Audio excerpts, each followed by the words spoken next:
H-Town, what's up? You know what time it is. It's time for the best 120 minutes of your day. The Chop Shop, the nation's #1 urban sports talk show.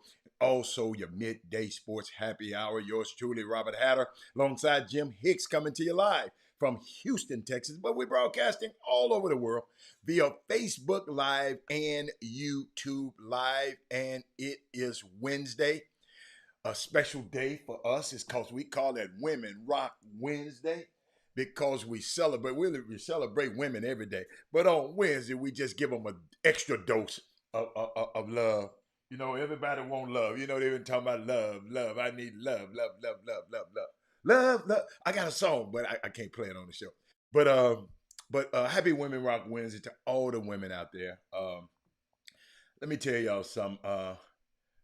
A guy who's been blessed to have 5 sisters, a beautiful daughter, mother, and been raised, around and by women.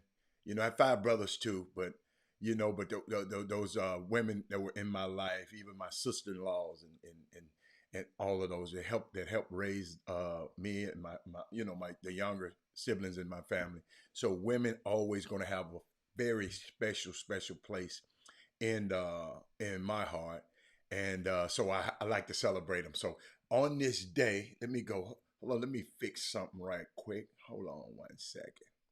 Hold on, I didn't fix it before the show. There it is. Just had a book that was in my way, and I just moved it away out the way. But let me shout out to my women today.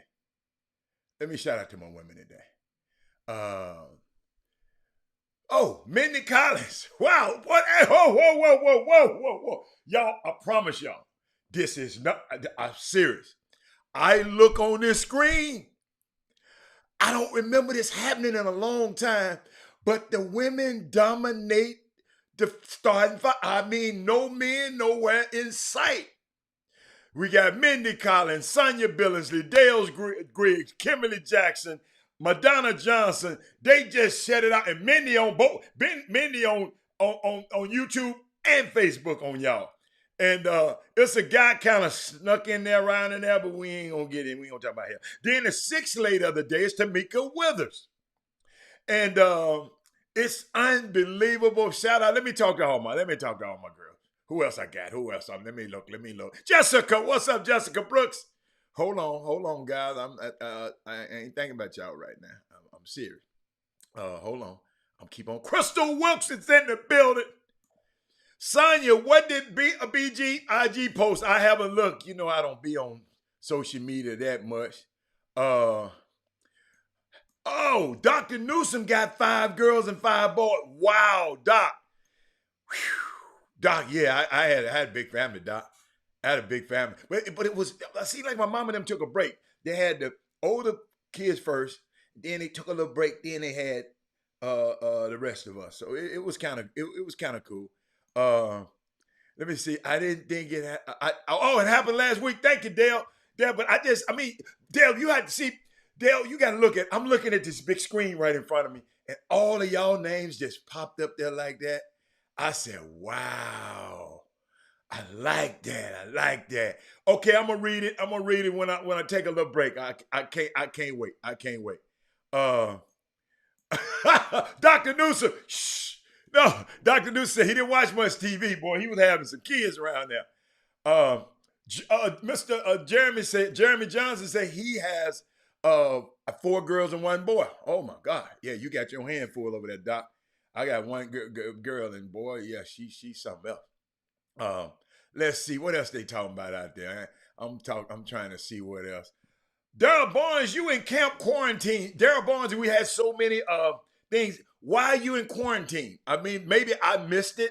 I didn't see it because if I don't know if y'all know, all of y'all tweets or comments are coming on the screen and they just go up and down on the screen. So sometimes if I'm talking, I don't have a chance to look at the screen because I don't look at and see what's going on. But Todd, why are you in quarantine for 6 days? Day 6 of. I mean, I'm sorry, Daryl. Let us know because I don't know. Maybe everybody else know. Oh, okay. I didn't know that, man. No. Okay, Daryl Barnes, are you I mean, if it's not personal, if you want to comply to the HIPAA laws, um, were you vaccinated? Just want to, were you vaccinated? Vaccinated.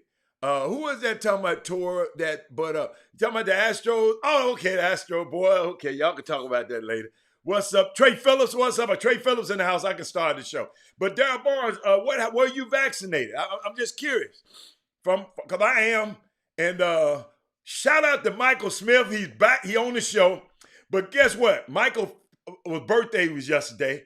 Medical Mike, concierge scheduling Mike. He was on. He had a birthday. Celebrated a birthday yesterday. We had a business meeting last night, and it turned into a birthday party. I said, man, I thought I was coming to a business meeting. It just turned into, they had wine, cigars, and everything. Listen, thank you, Michael. That was a very, very nice gathering, man. I got a chance to talk to a few guys. I got a chance to talk to Lupe Nunez. And I guess what I did, y'all, I got a chance to meet a young man that I've been seeing him around and never really, to tell the truth, because of a competitive nature, I never just really just embraced him until Ramon Walker came on the show and was talking about how great of a person and great of a coach he was. I'm talking about Coach President over there at Shadow Creek. Got a chance to meet him. I mean, meet him, face to face, just me and him sitting there talking. And unique young man, no nonsense young man. Don't be in the mess with all this. We see other high school coaches doing all this crazy stuff out here. Let me tell you something. Uh, I would be proud to send my son or somebody, some kin to me, the Shadow Creek basketball program if if we lived in that area, because that program is great leadership over there. David President. I mean, I didn't know what kind of guy he was because I just saw him from afar. And shoot, when you got to realize when you playing against Hightower, I was just against you. Nothing against you personally, but I supported Hightower because of Bryce Griggs, and Stephen Woods. So, but shout out to that young man, man. Shadow Creek. I'm gonna support your program a lot more because you gotta understand, man. I keep telling y'all a long time ago. When I tell y'all I'm not a fan and y'all be trying to read into it. I just said no. I like certain people. I'm a people person. A people person. And I ain't nobody said nothing about nobody being safe as they vaccinated. I just asked the damn man. I mean, all of y'all with y'all political and y'all medical who ain't never went to who's not a scientist, man. Sometimes we don't want to hear your opinions. Keep your opinions to yourself about what you vaccinated and all. Just it's okay. You don't have to do it. You don't have to.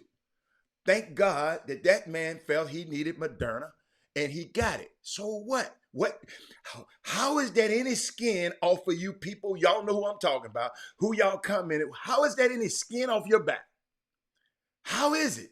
All this misinformation on everything. How is it any skin off of your back what somebody else is doing? I just can't. I'm serious.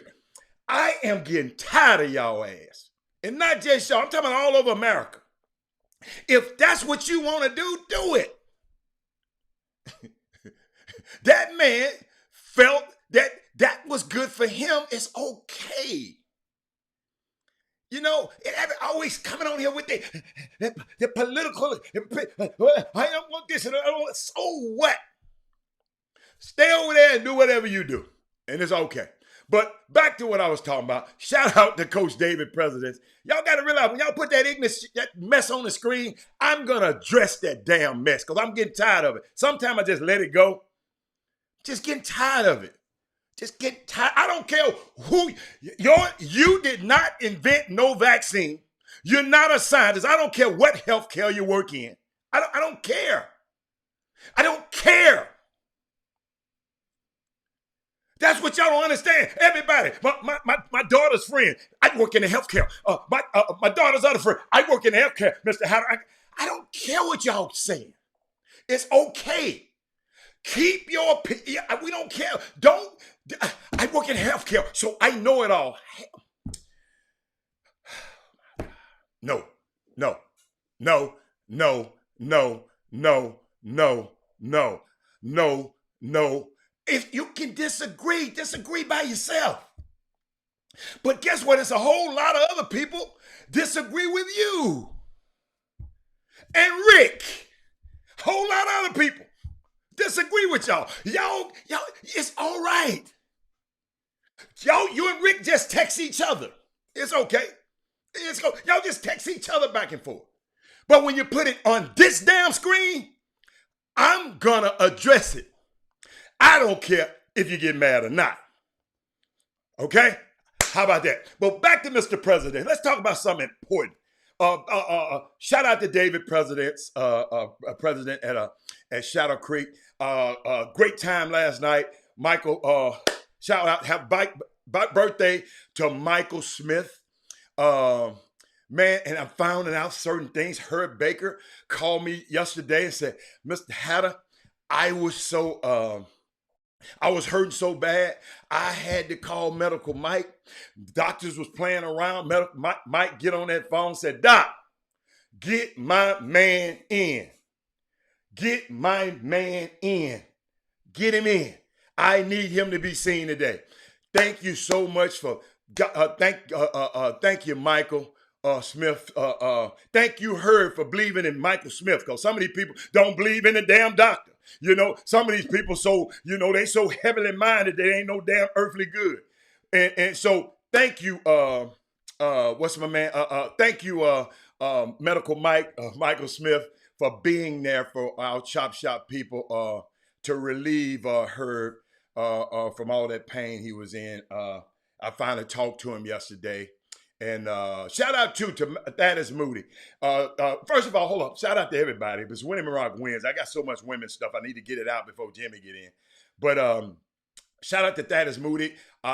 He's love and he represents and he take care of Chicago. He sent me some information. I'm going to try to get it in today about Chicago, talking about Kendrick Nunn, talking about who else from Chicago, talking about the people in Chicago and what they're doing. Shout out to you. Thank you for that information you sent me. What else we got? What else we got? What we got? You know, yeah, I'm sensitive. Very. Yeah, I'm very sensitive.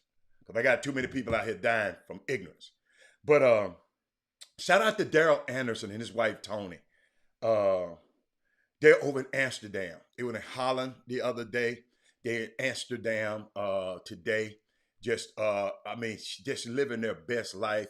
Daryl, he's on. Daryl Anderson. He's on the screen, probably on the screen right now, and it's just shout out to man people that the wife's job. She's in the traveling space, and she's able to put herself and her husband in a position where they go all over the world. It's a great situation. I celebrate it. Some people get jealous of that. No, I'm gonna celebrate. Y'all can get jealous if you want to. All I would say, hey, get your weight up so you can follow me. You can call Miss Tony. And he started their river cruise on Thursday. Oh, they gonna go down. Oh, y'all gonna go down don't do me. Y'all gonna get on the gondolas and go down the river cruise. Don't do me like that, Daryl Anderson. Don't do me like that. Don't do me like that. Make sure you take a video and let us know what you're doing. But shout out to y'all, man. That's an inspiration to us that these people just going around the world living their life. And what else? What else we got going on? Told you, wow. Y'all know what? All this free agency stuff. I talked to some people this morning, and we was talking about the NBA free agency. Okay, we talk about.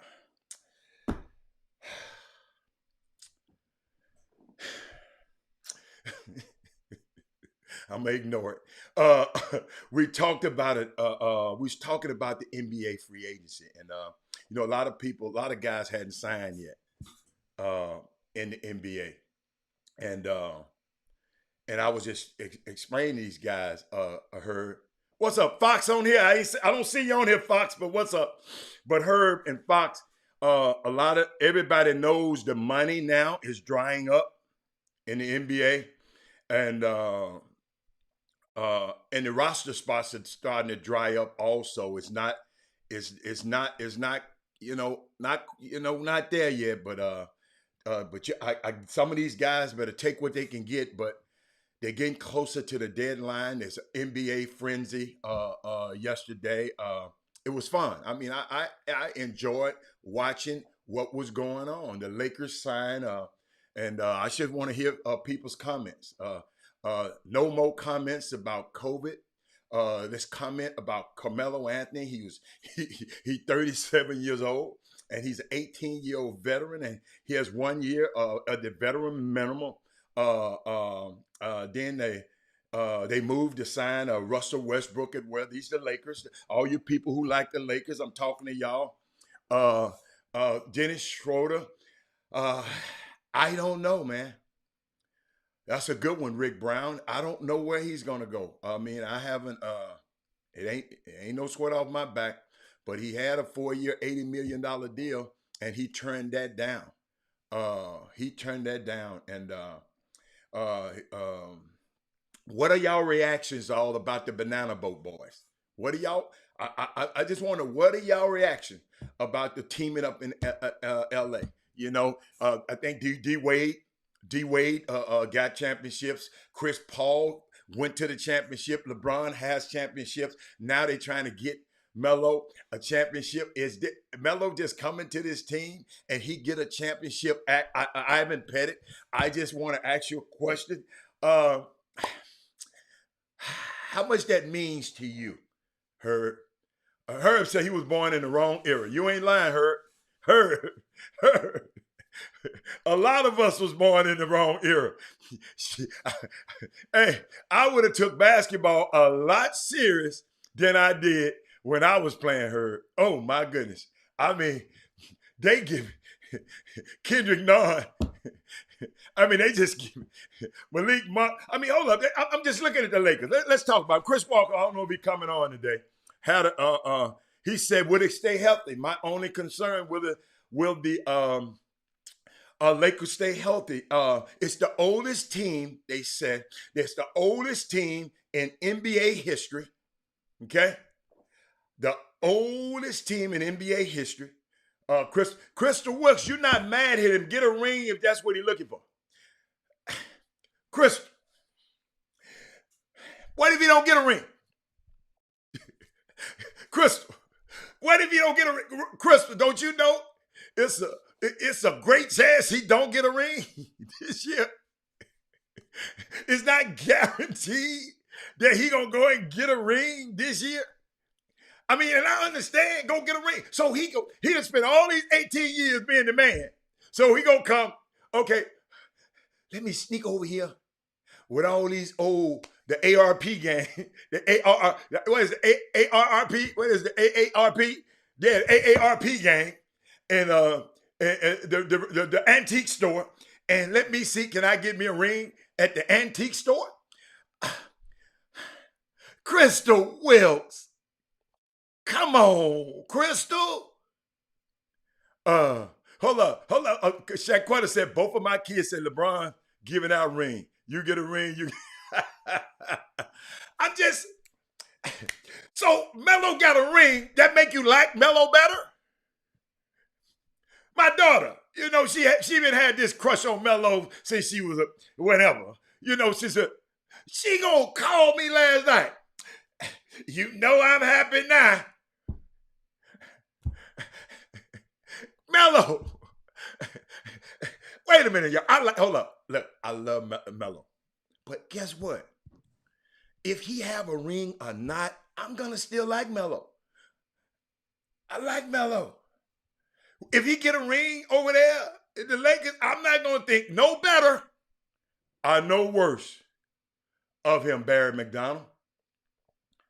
Okay? Because I go back and look at the history where he took all the money, didn't want nobody else on the team to get no money, so he couldn't build a team in New York. So he just wanted the money. So now he 100 years old and should have watched the Locks. What the hell is the Locks? I didn't watch the Locks. I can't tell you what the Locks sing. I rap. Y'all got to realize, now I told you I was an R&B guy, not a rap guy. So the Lock, I keep hearing people talking about it, but I don't know what the hell happened last night. Kevin Lewis said if AD doesn't stay healthy, ain't nobody getting the ring. But guess what? What's up, Marquessa Charles? But I know Chris Charles. Oh, Chris Charles, I've been waiting. Y'all look at Chris Charles on the screen. Let me put him on the screen. Y'all look what he got on. Look what he got on. You know who he go. I've been waiting on him to get on the screen. Because I got some women stuff I got to talk. You know what? Let me go talk about my important stuff, and then we'll talk the Women Rock Wednesday stuff, and then we'll talk about this mess when Jimmy get back. But let me share a few stories that I found out over the weekend. I'm trying to see where I should go first. First of all, Anisha Curry, African-American black woman, she joined the Blazers staff. Chauncey Billups added her to his staff. She's a former Oregon guard. Unbelievable. Another woman is on the staff of a NBA team. And let me give you some stuff about her. She had been assistant University of Maine, a men's basketball team. Since 2018. She started a playing career in Cal. Go look her up. Anisha. I think it's Ednisha. It's a funny kind of way she got it. Ednisha Curry. Look her up. She rocked. That's a woman that rocks today. Got another woman. And thank you, Miss Marquessa Charles. I wanted to share. She introduced me to this young lady called Emma Ward. Have y'all ever heard of Emma Ward? Wow, she found her calling, they said, on the lacrosse field. Let me read. Let me tell y'all about Emma. She is just a freshman at the University of Syracuse. She's already one of the most exciting players in women lacrosse. Marquessa, Miss Charles said she was watching it the other day and saw her. She scored 6 goals against Florida, earning the USA lacrosse. She's just unbelievable young lady. Let me give y'all this Women Rock Wednesday, right? Share the show right quick, y'all. This Women Rock Wednesday. Let me show you some stuff about Emma Ward, because guess what? I ain't know nothing about this young lady here. Check out on.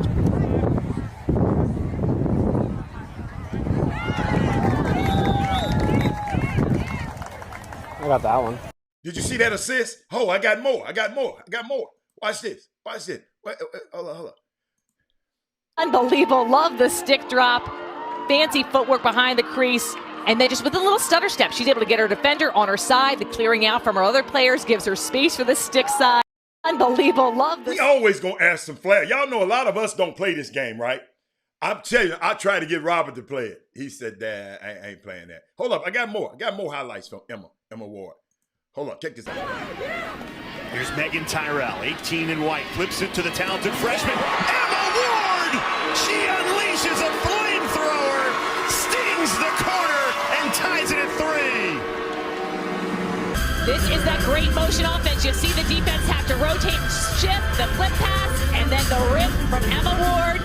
And we got a tied ball game, 3-3. Here's Megan Tyrell, 18 in white. Flips. I see she got this signature, y'all, like the bat flip in baseball. When she score a goal, she flip her.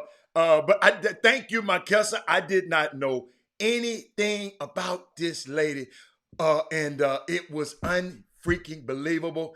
I got a chance to see her, and then hold up, that ain't all.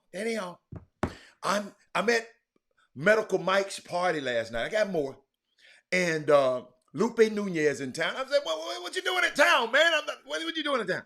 He's in town for the National Junior Olympics. He not only have a basketball playing, son is one of the top guards in the country. That's narrowing down his choices of what school he's going to do. He got a young daughter in the 8th grade that's competing in the the Junior Olympic trials here in Houston, out in Humble. He showed me a video last night. I got to share this with y'all. When this one of our own, Taylor Nunez, check her out. Yeah, why did tell her?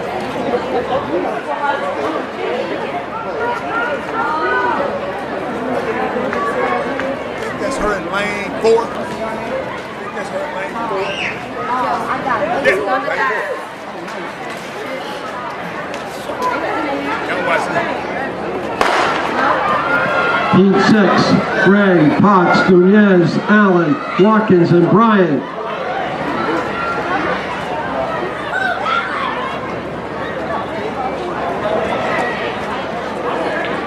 Taylor Nunez, 11. Did y'all see that? Hold on, I got more. That's just the 100. Then, I had another one for the 200. Bryant, Nunez, Black, Emily, Curry, Good, and Weber.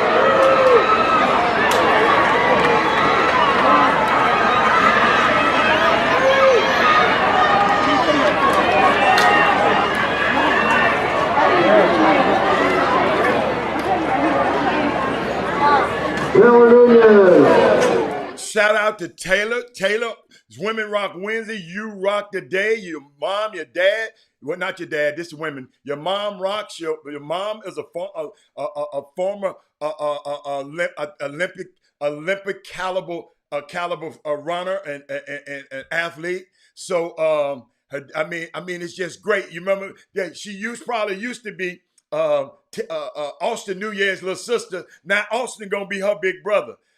Shout out these people in our own community that are just, blazing trail. 8th grade, y'all. 8th grade. This young girl. Shout out to that family, man. I'm gonna try to get them on the show. The mom and the daughter on the show one day. But I'm just proud when we get to see some of our own. And I think she's out there like right after the show. I know a few people gonna go over there to check her out, but she's in the Junior Olympics, man. Then I think Kevin Drone's daughter was I saw where he posted this morning. His daughter was throwing a shot put. So I let me tell you something. I told y'all this next generation is gonna be on. It's gonna be on. But I got another woman that rocks. Y'all heard about the young lady Chantel Brown? She campaigned for the open Senate House seat in the Cleveland Senate, declaring that she would partner and not be an adversary to the current administration. Let me tell you something, man. I remember this video 2 years ago. This lady, she's an up and coming political, and all I be trying to say, where I'm watching these men, man. It's Women Rock Wednesday. I'm watching these women, but I want the men to start doing stuff, making history. Like, let me give a Chantel Brown. I'm gonna give you a little history. They say she had a great victory over what was this lady's name? Nina Turner, a former state senator who had a broad support of the national progressive leaders and the activists. She started. I go Jimmy now. She started out, and this young lady started out in politics, small politics. She was on the city council in Warrensville Heights, a small suburb of Cleveland. And but why I remember her, I'll never forget. Yes, James Claiborne endorsed her, and Hillary Clinton. That's what kind of gave me pause when Hillary Clinton endorsed her.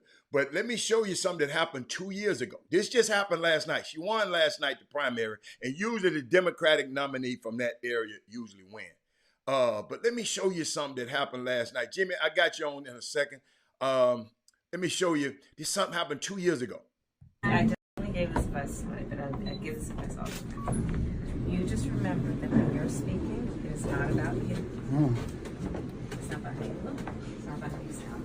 You say you know something, other people need to know. Okay. Right? Yeah. So the way I was talking about it is that think about like if you were on the Titanic and you're the only one who knows what the ship is about to sink. And you want to save them, right? Are you worried about how you sound and how you look when you tell them what's going on? I just recently gave. And then last night, after she won, this got me last night. There's a band right there.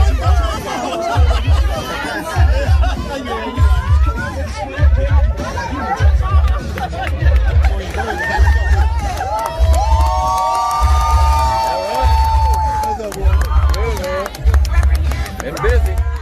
It's Women Rock Wednesday. You see what she said? Where's my mama? I just had the greatest achievement in my life. Where's my mama? I'm hugging all you other girls. Where's my mama? Men, we got to get on the job, man. But Jimmy, welcome back. Welcome to the show today, Doc. It's Women Rock Wednesday. Oh, let me get you faded in, boy. Boy, you just wearing up all the. You just wearing up all the little top 100 shirts. Talking about you didn't get no extra. Last year you brought me all them old ugly shirts. Now you got a nice shirt, you don't bring me there. So, Jimmy, maybe that's why they hoarding the gear now. It's nicer gear, because last year, you can wash the car with some of that stuff y'all had last year. But this year, y'all did an upgrade this year. I'm just telling you. You did an upgrade this year. What's going on, man? It's Women Rock Wednesday. You know, they always tell me, whenever somebody use the words little old, that means they hate. Whenever somebody say, you're little old, and then they complete the sentence, that means that's a form of hate. No. Okay, this big old shirt. Hold up. Hold up. That beautiful, great shirts you had. Hold up. No. Them little old last year from little old. Yeah, they little old. Little old. Last year was little old. This year's big old. Okay. Yeah. And so we of course, Women Rock Wednesday. I don't know if you mentioned it, but we started off with a bang, get acknowledge some of the ladies, some of the sisters out there who are deserving of mention today on Women Rock Wednesday. One would be the daughter of HISD administrator Rhonda Rogers over at Barnett Fieldhouse. Rhonda runs the Barnett Fieldhouse, has done so for the past few years in Houston Independent School District. Her daughter, Raven, qualified for the Olympics in the 800. She won a bronze medal in her first trip there. So shout out to Raven Rogers as well as Rhonda Rogers for a job well done. You know, everybody can't get the gold. This is her first time there. And guess what? This young lady won a bronze. Jimmy, everybody don't get to make it. First of all, everybody don't get to make it to Tokyo. Yeah. Number one. Yeah. Okay. Yeah. So that's one. Let's keep count, Alec. That's one. Mm-hmm. She's from H-Town. Okay. 2. We already mentioned Simone. She won a bronze medal Right. as in the beams on 2 days ago, or early yesterday morning. So she's from H-Town. So that's 2 H-Town sisters. Well, we're not going to stop right there. How about Tamara Mensah Stock? That's her name. She's from Martin Ranch High School, where she won a state championship. She didn't get a division, and this is the sport of wrestling. She did not get a Division I offer. She had to go and get it out the mud at Wayland Baptist College in Texas. She won a national championship at Wayland Baptist College in Texas. Wrestling. From Martin Ranch High School. About 9 years ago, she came out of school. Okay. Well, guess what? She's the first Black woman in Olympics history to win the gold medal in wrestling. That sport has been dominated by a lot of the Russians and the Chinese and stuff like that. First of all, she's only the second American female to win a gold medal. She's the first African American in the history of the sport. Was she crying? Tamara? Is that the one who was crying? She's crying. Yeah, she was crying at first. Yeah. She was crying at first. Okay. And the thing that made it significant is that the lady, she wrestles, once again, she's from Martin Ranch High School. That's the same high school that produced L.J. Cryer, Big Eddie Lampkin. You just mentioned those yesterday, and amongst others. Well, Martin Ranch is in Katy Independent School District. As many school districts, you have a lot of people don't like to say it, but you have some schools are more urban. Well, I don't want to say more urban. Some schools are more blacker than others. Okay. Martin Ranch is one of the schools in Katy ISD that's a little bit blacker than, let's say, Katy High School, or let's say Cinco Ranch High School, or even Seven Lakes High School. So she is Nigerian. Her father is Nigerian. The girl who she was wrestling against in the championship Was not is from Nigeria. Yes, sir. Nigeria. Hold on, Jim. Hold on, Jim. This was a double whammy. Gone. So no matter what happened in the championship, it was going to be a Black woman who won the gold.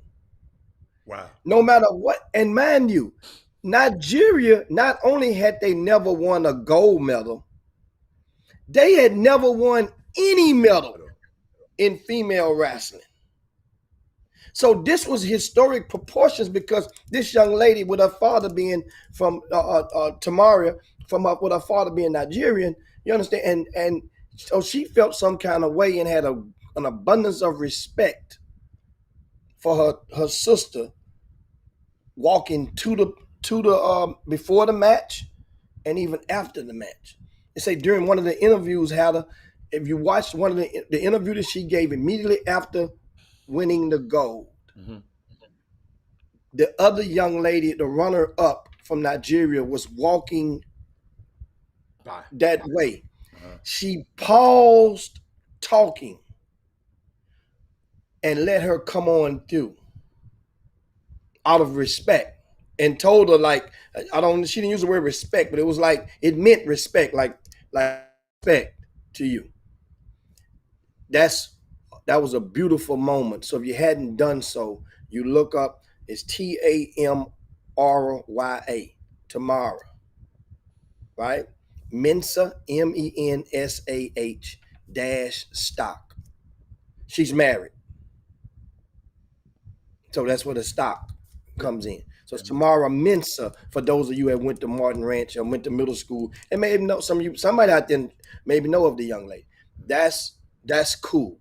So that's 3 Olympic medalists, sisters from H-Town. How about that? Yeah. For Women Rock Wednesday. Yeah. And then I'm gonna give Hatter one piece because I know he gonna love this piece right here. We shift gears a little bit. I just want to give him something to just make him dance in his chair right now, and that is about the young lady whose born name is Robin Fenty. She's also known to many in the entertainment world Riri. as Rihanna. Robin Fenty is officially, according to Forbes, a billionaire. She's the second most wealthiest sister in the world behind Oprah Winfrey right now. According to Forbes, Robin Fenty's net worth is $1.7 billion. Most of that, about 1.4, is coming from her beauty line, Fenty Beauty. You see? She started that back in 2017, which she owns 50% of that beauty line. She's not the whole, she's a 50% Who she owner. partnered with? She partnered with what's the company? Bernard Arnault, and that's Bernard- the owner, the CEO, the founder of Louis Vuitton Moet There you Hennessy. go. There you go. LVMH. Yes. That's the ticker symbol on the New York Stock Exchange as well. Yes. And so Bernard Arnault is, according to Forbes, the second richest person in the world. Yeah. So they're 50-50 Yeah. on that beauty line. And this beauty line, in case you didn't know, both of the Kardashians, Rihanna sold more cosmetics than both of them in the past fiscal year. She's blowing it away because her beauty line is one of the things that they market and they specialized in. Once again, it's called Fenty Beauty, Fenty. That's her last name. They specialized in shades for the black and brown customer. So you mean what you telling me? It's a lot of money in beauty and making up and being made up. It's a lot of money in. It's a lot of lipstick and a lot of rouge, whatever y'all call it, in what's the pencils being sold around around the world, because she is and Jimmy, you know she's from the Virgin Islands, so she's a marketing maven. And shout out to her. But every time she get richer, Bernard get richer. Every time y'all buy a Louis Vuitton purse, every time you drink some Moet and Hennessy, or Moet and Hennessy, yes, he is a little bit more richer. But it's unbelievable. Hey, shout out to Riri. She's billionaire status now. Somebody else just turned billionaire status. I don't want to talk about him though. We don't talk about him. But keep going, Jim. And Chris Brown, hold up. And Chris Brown let her beat him up and broke up with her. Whew. Bad move, Chris. But keep on going. Yeah, I mean that's awesome for Women Rock Wednesday. So now she got the you're right. She got that lingerie too, Jimmy. Yeah, the lingerie. Forgot about that. Thank you, Mindy. Yeah, and a lingerie that goes up under the same company as well. Okay. So shout out, I mean, and you know, Rihanna's getting it done. Remember now, so you guys understand. The vast majority of this wealth is not directly because of music sales. It's because of this cosmetics. Yes. Right. Yes.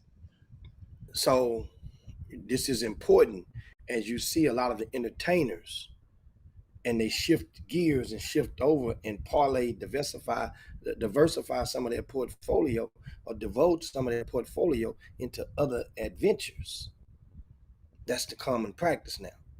This past weekend, last week when we was in Orlando, held a couple of nights with a couple of other people. We go and guess what we sipped on? We sipped on MJ's tequila. Michael Jordan's tequila. Mm-hmm. A lot of guys are going into the spirits business, whether it be the grapes or the oil, some is tequila, some is vodka, others have some of the guys with scotch.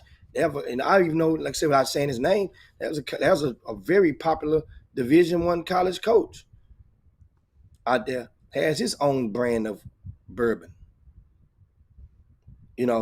and which is rightfully so, to announce it because of the fact that didn't, think about you in the college coaching amateur basketball business, with most of those guys are under 21 years old. So you would want them to know that you're promoting, or make them think that you're promoting your whiskey brand to them, So that's kind of cool. So let's shift gears now, Ada, and we got a lot on the table. And of course, I see, first of all, everybody out there, we're going to ask you right now. I'm looking at these numbers and something is not right, because we need you guys to share the show right now. It doesn't make no sense. It's Wednesday. Let's get we feel to talk about some sport. We feel to talk about some NBA. We feel to talk about some NFL. We're going to talk about some Major League Baseball. And of course, we're going to talk about some NCAA and amateur sports as well. All of that we're going to get up in the condensed into today's show. But we got to share the show right now. Let's share the show to your timelines. Let's take it out. Come on. You're not going to miss nothing. Let's do it. Y'all do it right along with me. I just shared it. Let's get to sharing going on. And so that we can get the show to circulating out there in the world, on the World Wide Web. If you're watching on YouTube, you can share the show, hit the share button, and you copy and paste that link and send it to one of your groups, in your group chats. Put it in your email box. Send an email blast out. Let them know you're watching the Chop Shop. Now, want to give shout out to all the ladies out there that are watching today. I see a lot of y'all out there. I see Mindy Collins. I see Miss Pelzer out there. I see Miss Crystal Wicks. I see you. Jimmy, you can share it on Twitter. I just shared it on Twitter. I see Tamika Withers. I see you out there. Tamika, represent. Give us a share. I see you. I just shared it on Twitter, Jimmy. I didn't know I could do that. Course, can't forget about Sonia Billingsley. I see you out there, Sonia. Give us a share. And yes, Women Rock Wednesday. Yes, I see some of you fellas. I see you out there too. This Women Rock Wednesday. I'm giving a shout to some of the ladies out there. And now let's get this thing rocking. First, let's get some football out the way. Deshaun Watson did not show up at practice yesterday. That's the elephant in the room. And that was a really interesting article today in the Houston Chronicle. Whereas I think it was, I want to say, I like the quote, or I want to say it was John McCain. It is John McCain. John McCain is a longtime columnist in the Houston Chronicle. He has tenure at that newspaper. Well, he basically was bashing the Houston Texans for their PR department basically just flunking this whole scenario with Deshaun Watson, meaning that they're coming in and they don't have any answers. When people are asking, when this guy's not at practice, the first thing media is going to ask is, where's Deshaun? What happened to Deshaun? And their answer was not even, they had no answers. And the way that it goes is, he's a no-show. He can get fined around approximately $50,000 per day that he does not attend a Texans practice. Now, there's a way around it, which we saw back in 2019. Those rules are out the window. No ways around it no more. What Jalen Ramsey did. Yeah, they changed the rule, I think, year before last year. No way around it no more. Which rule was that? That means if you miss, you got to pay those fines. You got to pay. But you can't forgive the fine no more. No. Here's the way around it. That's okay. That was I wondering what you were saying. Mm-hmm. Okay, not that part, not that rule. The way around it is what Jalen Ramsey did. Jalen Ramsey came up with a back injury that was impossible. We talking about that. I'm just saying. Yeah. So if you go now, if every player, when they come to work, so to speak, they have the option. They can go into the training room and where they can get taped, where they get the treatment, pre-practice treatment and whatnot. Well, in that room, then you can go and say, man, my back aching, my back hurting. And it's really nothing that their team can do, but you still have to come and check in. You have to still come check in to the medic. And the medic, whatever they're going to do, they're going to either assign you to come back in tomorrow for some more treatment. That means you're present at school, so to speak, present at work, but you're not permitted to go into the workplace, so to speak. That's the way around it. Well, Deshaun Watson didn't even do that. So that raised more questions.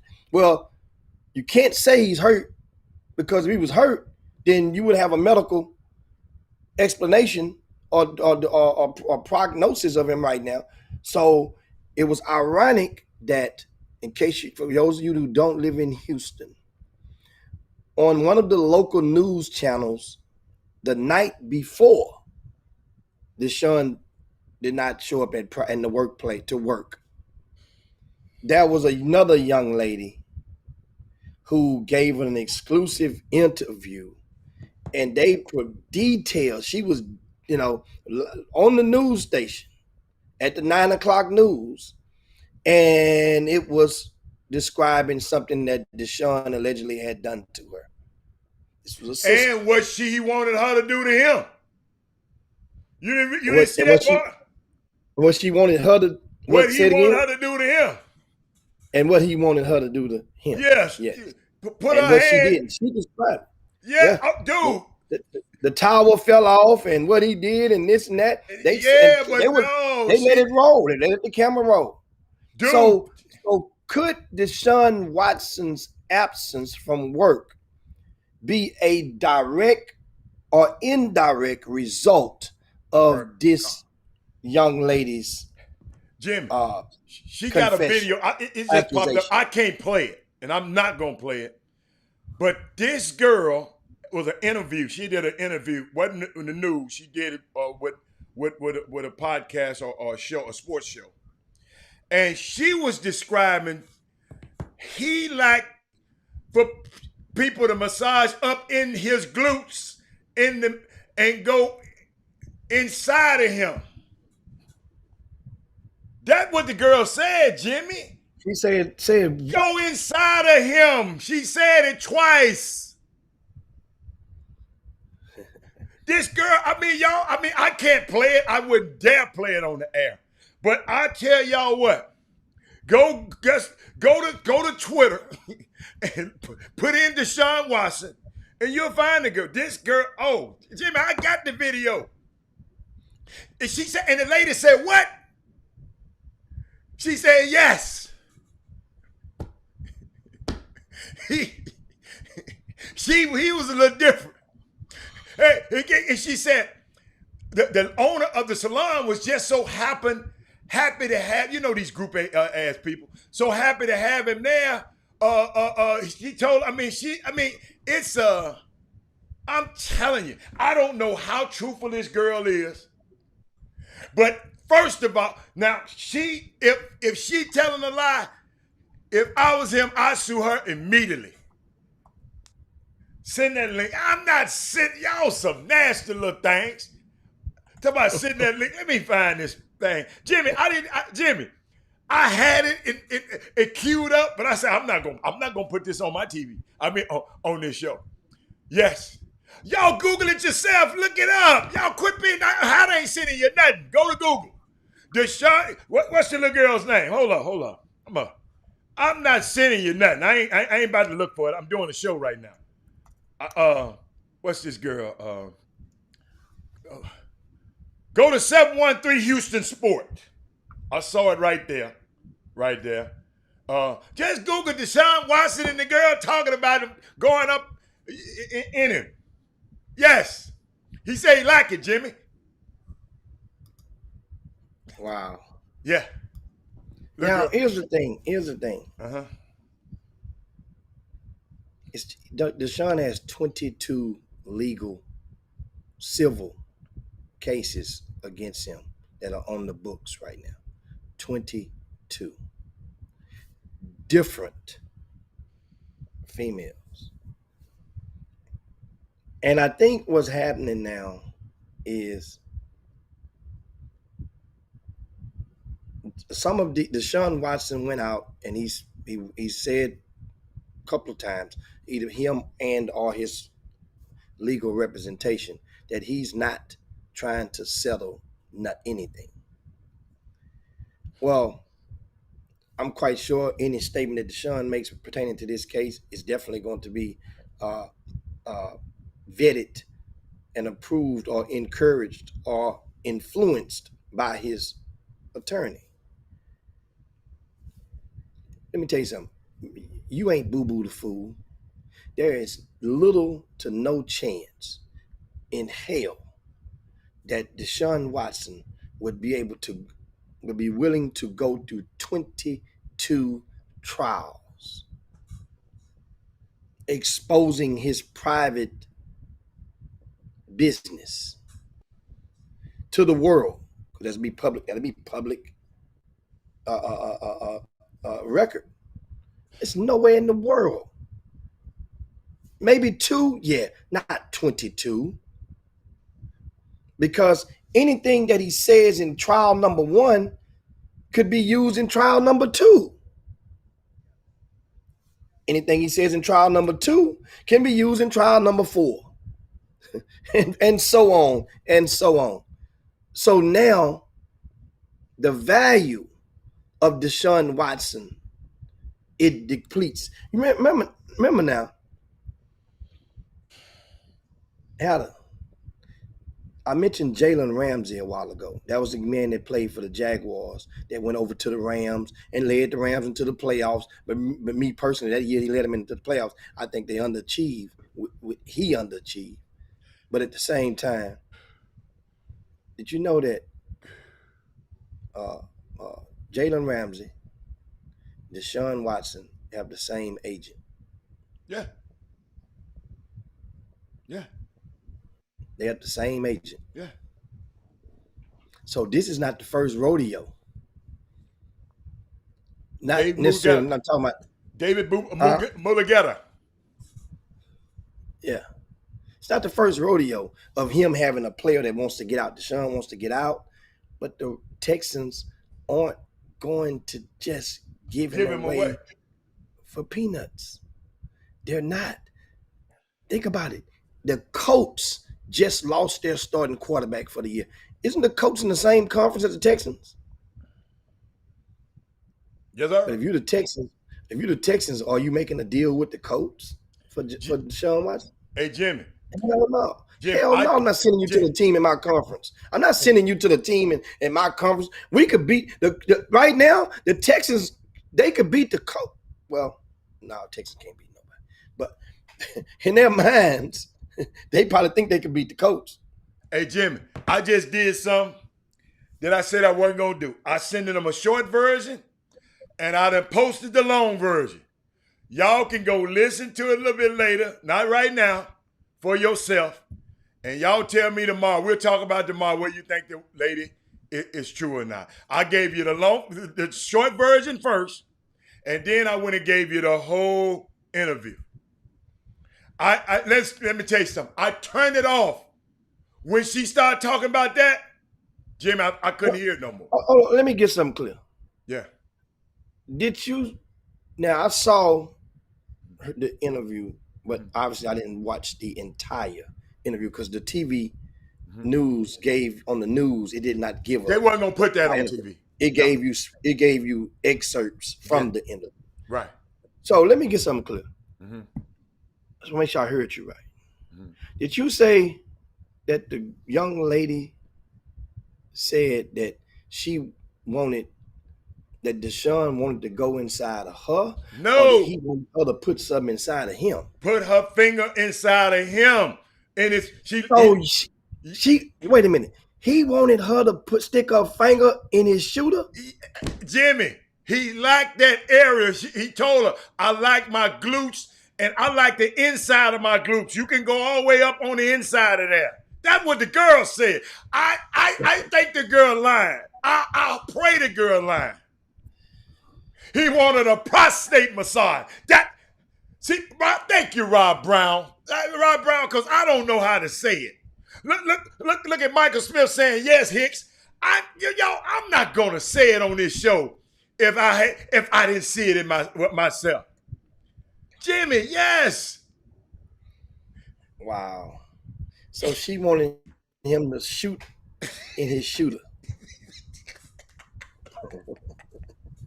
Hey, listen, I'm just the messenger. Don't shoot the messenger. I know y'all were looking at me crazy. Oh, Robert, no, y'all, let me tell you something. If I didn't hear that little girl say that, I would not. Deshaun Watson, man, I don't want this kid to be hurt like that. But he just needs some help. A friend of mine's daughter is still lacking and clubbing and loving this guy. And he needs some help. Jimmy, I didn't want to bring Jimmy. Don't you know I had this information all week and I never played it and I never queued the video up? I don't want to hurt Deshaun Watson. But if Herb said something real key. Hannah, don't be letting Bryce Griggs hang out with that dude.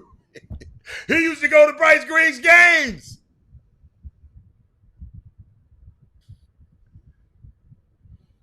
What is wrong with this guy and all these massages, Jimmy?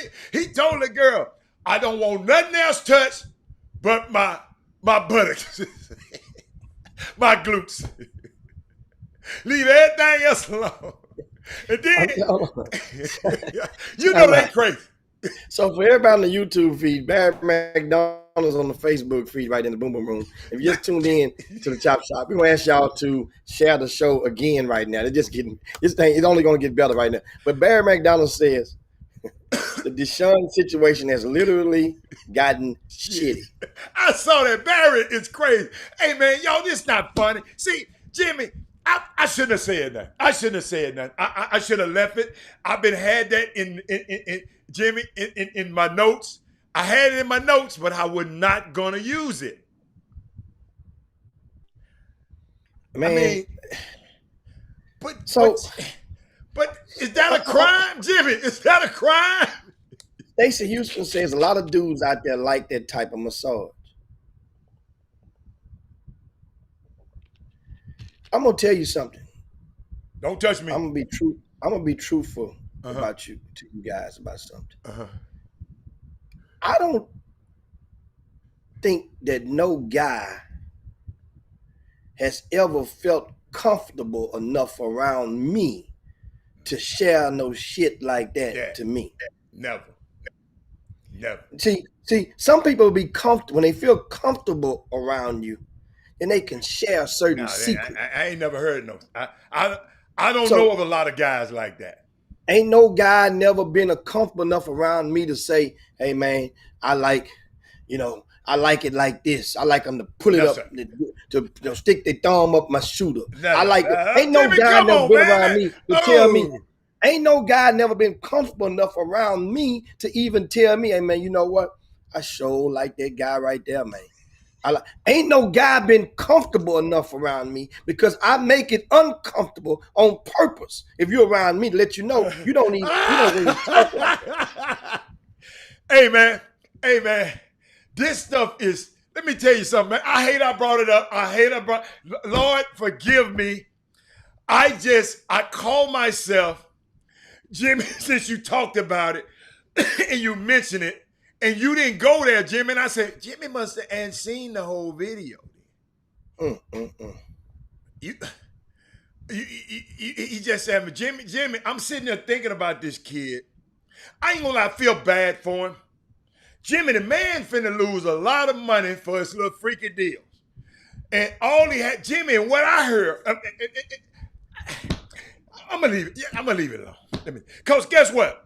They said all of this could have went away if he wasn't such a freaking cheapskate. All of this we wouldn't know none of this if the girl in the beginning, a few of them said, here, man, I'm not giving him nothing. I'm Deshaun Watson. Ain't but 32 quarterbacks in the whole world in the NFL starting quarterbacks, and I'm one of them. I'm above the law. You supposed to rub on my behind because I'm the one, Deshaun Watson. Shaq told y'all a long time ago. Y'all talking about Shaq was snitching. Shaq said, Kobe was snitching. Kobe said, man, I should have just did just like Shaq and just pay him off. Kobe said, a girl wanted some money. Kobe said, I wish I'd have gave the girl the money. I wouldn't got in trouble. Man, sometimes y'all, if y'all gonna do all this old crazy stuff, y'all better, I'm telling you, girls told me he just so cheap.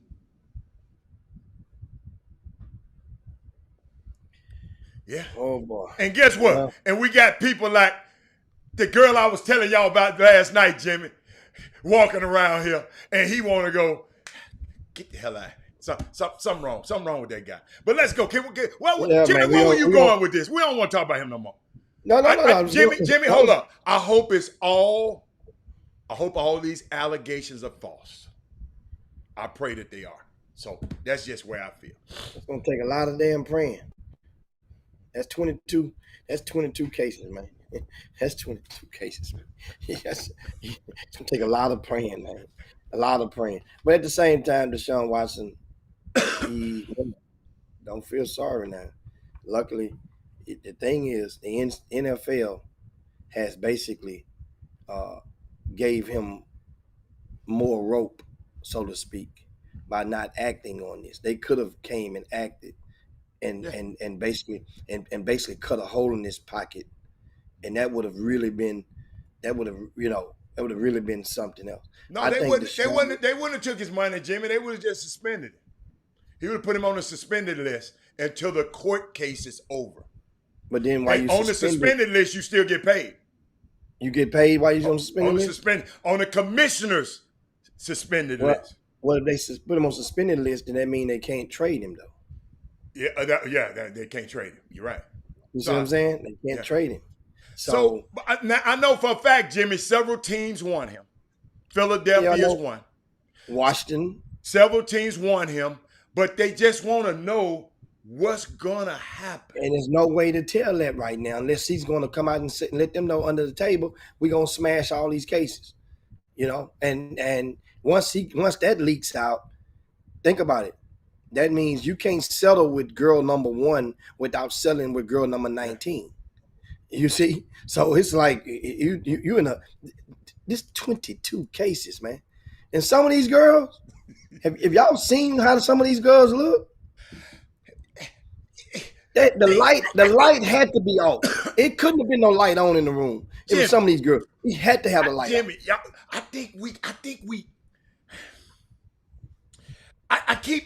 I keep seeing, Jimmy, I know some high-profile guys, got a whole lot of money, got a whole lot of everything. Y'all, some of these girls think he cute. Some of these girls think, Jimmy, they ain't looking at how, Jimmy, they told me it ain't don't have no face on it. Now y'all fill in the blanks. These dudes don't care how pretty. They tell me the pretty ones is too much damn trouble, Robert. Why am I gonna mess with her? She gonna ask for something. But he got one at the house. Yeah, but that ain't enough. Eric Benet cheated on Halle Berry. Jimmy, that should be right there. Eric Benet cheated on Halle Berry. Monte says that's serious. Monte, to some men, it's that serious. I told y'all just the other day, and y'all didn't listen to it. Maybe I need to say it again. It's Women Rock Wednesday, right? You can call your girlfriend, Monte, Crystal Whips. All of y'all can go to the Bahamas, all women, and have fun in the Bahamas, out on a yacht, drinking Mai Tais and everything, and just all you women that together kicking it. And guess what? Y'all said, I'm having a great time. I'm having the time of my life.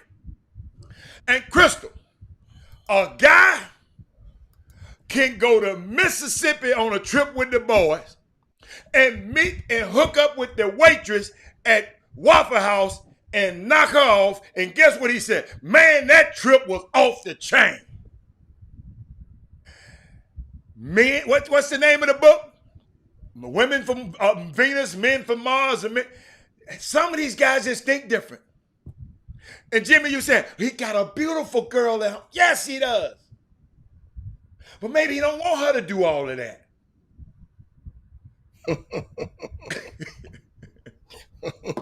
Man, let's go. Let's go. Let's go, man. Let's go. See, so time will tell. It's not unclear if Deshaun has showed up at practice today or not. Time will tell on that. But I just don't like now. We got to think of Deshaun Watson in the same breath as Nas X. I forgot about that. Dwayne Kenny Gamble. Kenny Gamble said that Waffle House Savage. I'm telling you, I know some guys. Maine. And these guys got money. And they can hook up with whoever. And Jimmy talking about, but no, Jimbo. No. That man said Ricky Scott said he got 22 problems. Jimmy, what's the next topic, man? I'm tired of that. Let's go to the next one. We shift gears and go, and of course, now NBA news. And we thought Chris Walker was going to come on in and give him a chance to talk about his Lakers and their acquisitions over the past 5 days, which has resulted in the Los Angeles Lakers becoming projected to be the oldest team in the history of NBA basketball. I'll say this again. The Lakers will be the oldest team. That's the average age of all of the players under contract. The oldest team in NBA history. Does that worry you? Does that concern you, guys? I understand this. We've seen this story before. However, we haven't seen this story with the LeBron James before now. But we've seen this with other players who were great in their time and were on the downside of their careers, attempt to patch up, and not get it done. And some that were well in their middle of their careers and patch up. And some of those guys even broke down, as in even in this year, the bodies failed them at some form of fashion, as it did with. Think about it. There were more of all of the 16 teams in the playoffs.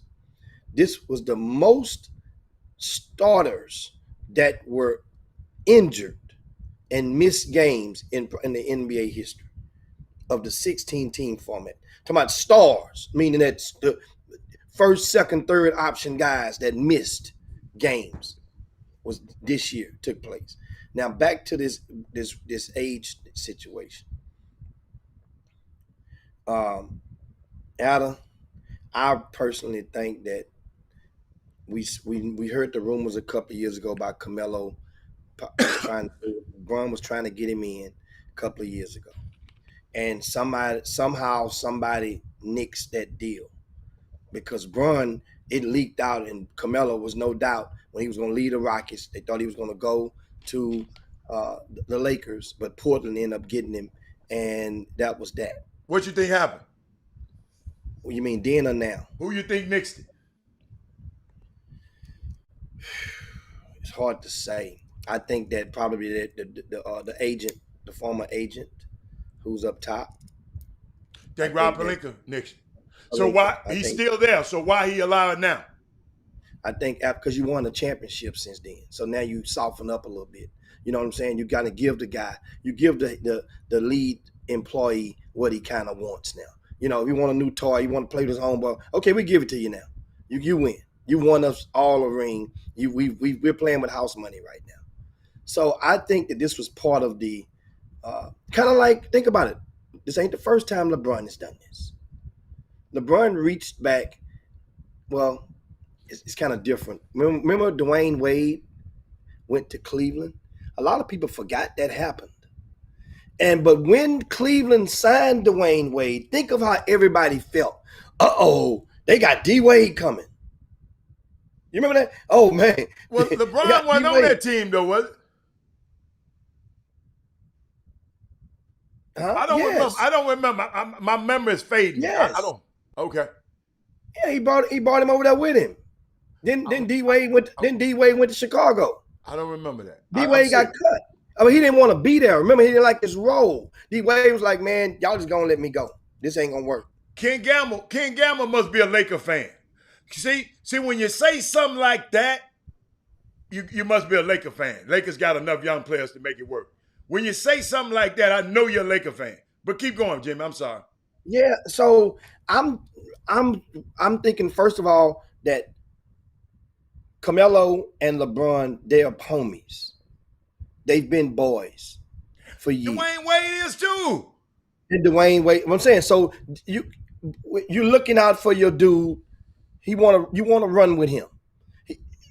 LeBron had already ran with D Wade. They already won 2 rings together. This situation, he wants to give in his bucket list. We're gonna play together.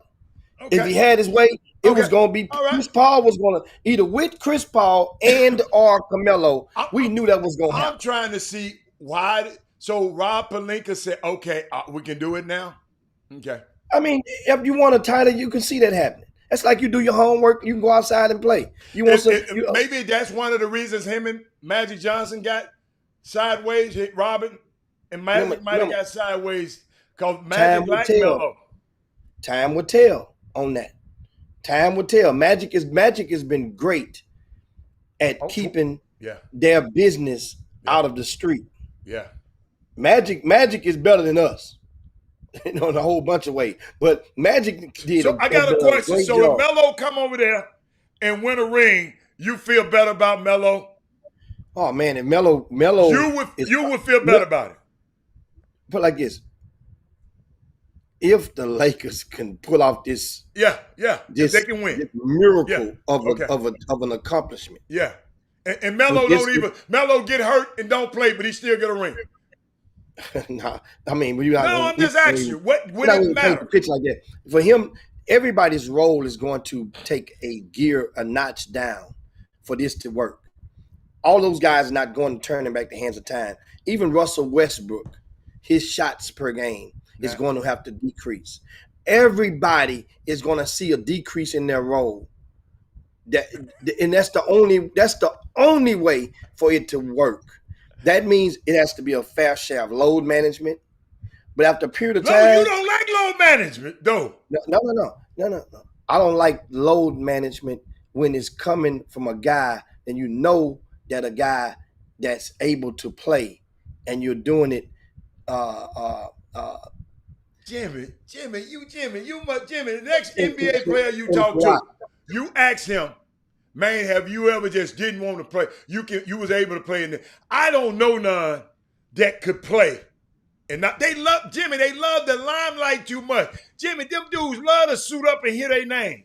What they know is they saw what happened this year of people going down. Then that's preserving your body. That's not, I'm all right. All you're doing is preserving your body. They want to play. I'm telling you. I mean, Jimmy, their eyes light up, man, when it's time to play.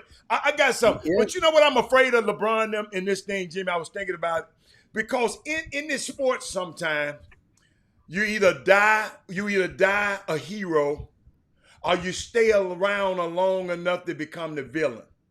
You need to leave a hero or you stay like Barry Sanders and Jim Brown. They left heroes. They didn't stay around. Now LeBron with this thing, they bringing Dwight Howard back. They got rid of Kyle Kuzma. And then I looked up something, Jimmy, and I ain't saying Kyle Kuzma scored 25 points. They said, my man this morning said, over 30 times. 25 points over 30 times. To me, I mean, and I was looking at this guy. It was asking me about. This is like the who's who of the 90s on this team. Jimmy, Chris Walker sent me a picture last night, and I want to put it on the screen so bad. They had a jersey, a face of Michael Jordan with a Lakers jersey talking about LeBron, Michael Jordan to sign with the Lakers, man. They messing with the Lakers. When you get to talking, I'm going to put it up there. I got to put it up there. Y'all just remember it's going to come up there when something pop up there crazy. Jimmy, think about this, Jimmy. The team look old and desperate to me. Yeah, we know about Steph and that money. Steph, I mentioned yesterday, Chris Walker talking about Hatter. My bad last night, yesterday, because I mentioned Stephen Curry was the only player to ever get two $200 million contracts. And Chris was thinking LeBron got one. I said, no, LeBron was doing the shorter deals. So Stephen Curry is the first player in NBA history to get two consecutive just two $200 million deals. He got two $200 million deals. But Jimmy, then I said the Lakers got Malik Monk. Yeah, you talked about him yesterday. Kendrick Nunn, Dwight Howard, Trevor Ariza, who jacked our game off. Y'all's game off. The Rockets. See, I told y'all I used to like the Rockets. Who jacked the Rockets game off? Wayne Ellington, Jimmy. This reminds me of when Gary Payton, Jason Reeves, Karl Malone, the gang up on the Pistons. Jimmy, this is going to be load management on steroids, Jimbo.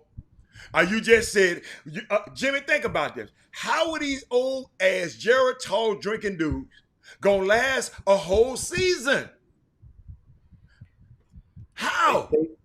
Understand, here's what I think. You look at this. You ever been in a situation where you remember perfection is not attained when you can no longer add, but only when you can no longer take away. I think in this situation, the Lakers have stockpiled a lot of different guys, knowing that, remember, at the end of the day, the rotation is only going to be 8 players when it's one playoff time. Jimmy, it's going to be more than that, Jimmy. Them dudes old as dirt. Before then, there's going to be some names that they've called that is not going to be serviceable, or their services won't be deemed or preferred by the time the All-Star break comes. So you mean they're going to sit on the bench like Nene did? No, are they going to ask to be let go? Are they going to be waived? These are one-year deals, most of these guys. Understand? So, and you look where the money is going. They invested into the Horton Tucker, 3 years, $33 million. So he's going to play.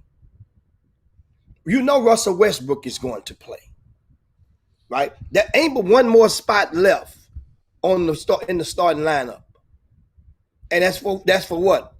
That's for the starting center from last year. He's going to start. What's his name? The white cat, the center for the Lakers. Adam? I forgot. I don't even keep up with the Lakers.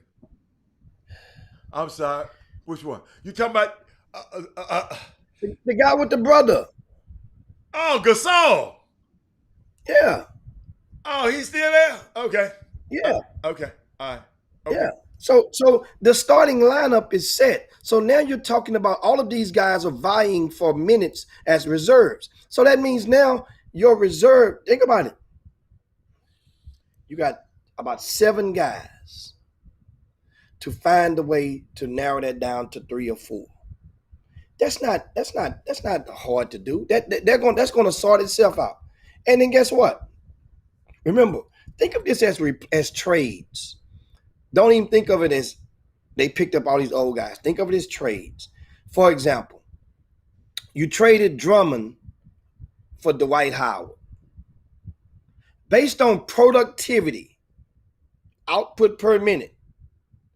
Damn, Dwight Howard. That's another boy. I wonder how he. Jimmy, they out the playoff. They got out the playoff, and for what they got their ass tore off. Jimmy.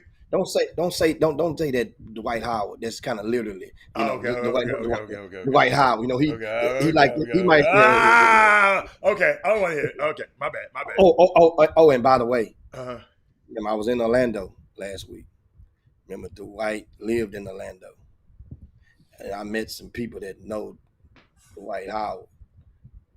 Adam, some NBA folk. Adam. They say everybody in the league had long knew that they knew Roxanne was a man. Put it like that. They long knew. He said that's one of the worst kept secrets in the NBA. He said people in the league, they know. Like Fred Sanford used to do. Remember Fred G? He get the art writer's fingers and do it like that. They knew he was like. They knew that. And it was like, that's why it's like everybody knows. He said that's why if you look back when the guy at the end of the season last year in the playoffs, remember when the guy pushed him and tried, and he said that's why the guys talked to him like that. Y'all know that. But anyway, back to the trade. Think about Drummond. If the Lakers would just flat out traded Drummond for Dwight Howard. And that's basically what happened. They both swapped teams. Jimmy, this same team got beat last year, Jimmy. What are you saying? Tell me where they're gonna improve. So you substituting, but show me where they improving at. Keep going. Dwight Howard is an uptick from the Drummond that we saw last year. Well, you want to go to the Drummond? He jacked the 76ers off. He was terrible up there. He messed them off last year. No, Jimmy, I watched every game. Hold on. How did he mess the 76ers off? He wasn't the first, second, third option. I'm saying, and Drummond. No, Jimmy, but he wasn't. I'm telling you, he ain't gonna add nothing. But keep on going if you think somehow you like this dude. Because he ain't gonna add nothing. But keep going. I'm saying to you that it's not about liking. I'm talking about an upgrade or even. That's an uptick. Him and Drummond and me is even. But keep going. No, I don't think so. I ain't mad at you. I'm not mad at you for saying that, but at the same time, I don't think so because you've had a serviceable Dwight Howard. He didn't do much in the regular season, but the year before, but in that bubble, Dwight Howard was serviceable. Jimmy, okay, let's go to the next. So now another trade. So let's say if they traded Kuzma, KCP, right? Mm-hmm.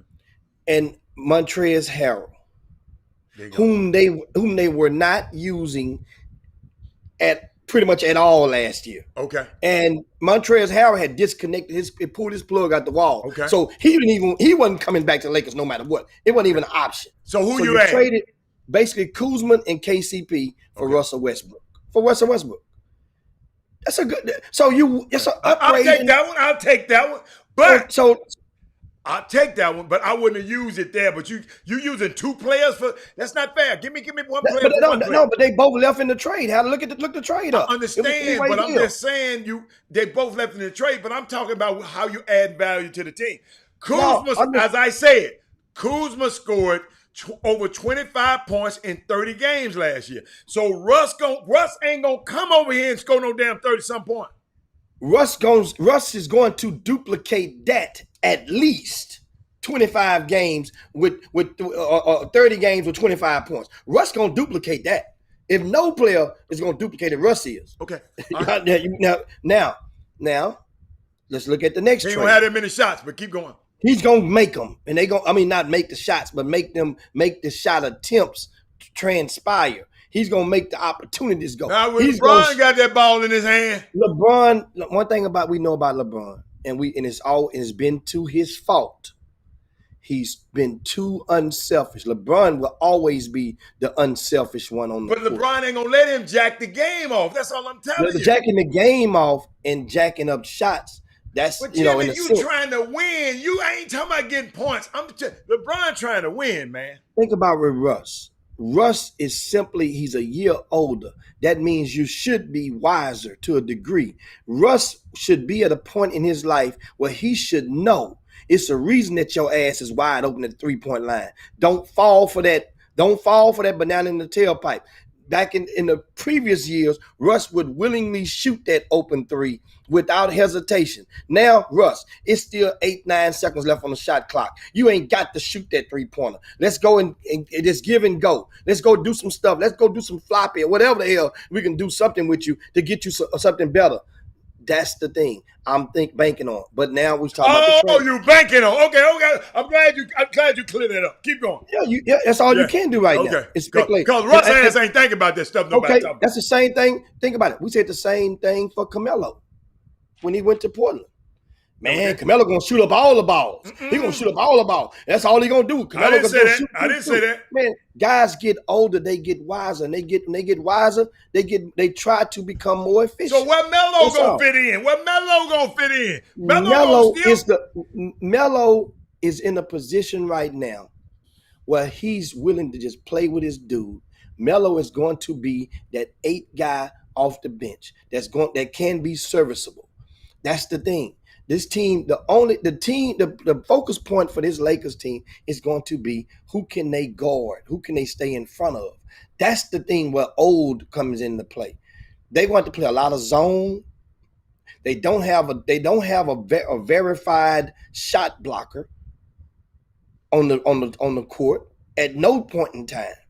So that means they have to ball out by committee. Now the thing is rhythm. How do you know this? Anthony Davis is a shot blocker.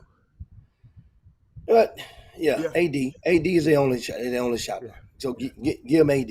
Yeah. So that means now you asking AD to just. So why do we get Wayne Ellington just to cut him, right?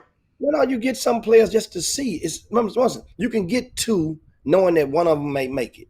It's like in college. Certain college coaches recruit the same position, and I know that one of them gonna make it and one of them not. But I got 2. It's 2 for 1. I'm gambling on 2. I'm hedging the opportunity for 2 of them to make that one spot. Derrick Johnson talking about Russ was the reason the Wizards. No, the East was the reason the Wizards. Derrick Johnson got to the playoff. The East was freaking terrible. That's why Russ ain't got nobody to no playoff. The East was terrible. Let me tell you, it was a last day thing. They barely got in. But if you want to give Russ that, Jimmy, let me tell you something, man. This going to be a hot mess. And I'm telling you, it's going to be a dumpster fire. Who going to be the quarter horse? Somebody asked me, Robert, other than Westbrook running with these guys every day. Kendrick Nunn and Malik Monk? One thing about it, Malik Monk has not even scratched the surface yet. You understand? The thing about it, we knew what was holding Malik Monk back.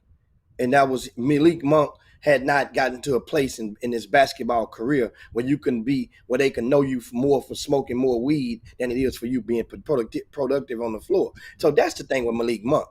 And so now you're going to a state, Hatter, where smoking weed is cool. Smoking weed is legal. Jim, I'm talking about basketball right now. I'm just saying, though, but now it's accepted now. So he is in a perfect place. Hey, flame him up. That's what you need to do, Malik. I heard some people was telling me, because you know these people they be watching the sports talk TV on TV, and everybody want to use the legacy stuff they give me. I heard some people said doesn't having a historical lasting legacy unless you talking about Melo. Does he have a legacy? If he don't win this championship, and this is last year, does he have a legacy? That the diehard unless you're a diehard fan, would you remember? If you're a casual fan, would you remember Melo? If you're a casual fan in the NBA, casual fan, yes. If he don't win this championship, because I'm talking about through history now. Yes. Okay, yes. Why are you gonna know him? Because of Lala? Because if you're a casual fan, so he ain't won nothing now. If you're a casual fan, you remember him coming into the league. He ain't won no MVPs. He ain't won no nothing. He ain't done nothing. You remember, once again, you asked what you remember him, not what you remember him. Casual fan. The casual fan remember him because the casual NBA fan up until this year was really enthused about the Olympics as well. Because that was a collection of our talent from the NBA went to represent the country every 4 years. So the casual fan was looking forward to, because every time we had an Olympic team, they always would compare it with, especially these young guys with LeBron and KD, they're gonna be better than the dream team. Every 4 years they made us believe, think back, that this upcoming Olympic team would be just as good as the dream team of 92. I'm just trying to find some casual fans. Because Carmelo Anthony was, until 2 days ago, the all-time leading scorer in Olympics history. So Casual fans might not know that, Jimmy. Casual fans remember him playing in the Olympics and on the floor as one of the leading scorers, if not the leading scorer. He had to be the leading scorer for at least 2 times in the Olympic teams to become the all-time leading scorer, until Kevin Durant just broke that, I think, just 2 days ago. Okay. All right. Okay. You know, does a casual fan remember Bernard King? Does a casual fan remembers George Gervin? George Gervin had one of the greatest nicknames in history, Ice. Yeah. Does the casual fan remember those guys? They never won. So you telling me this if he go win this one, Melo,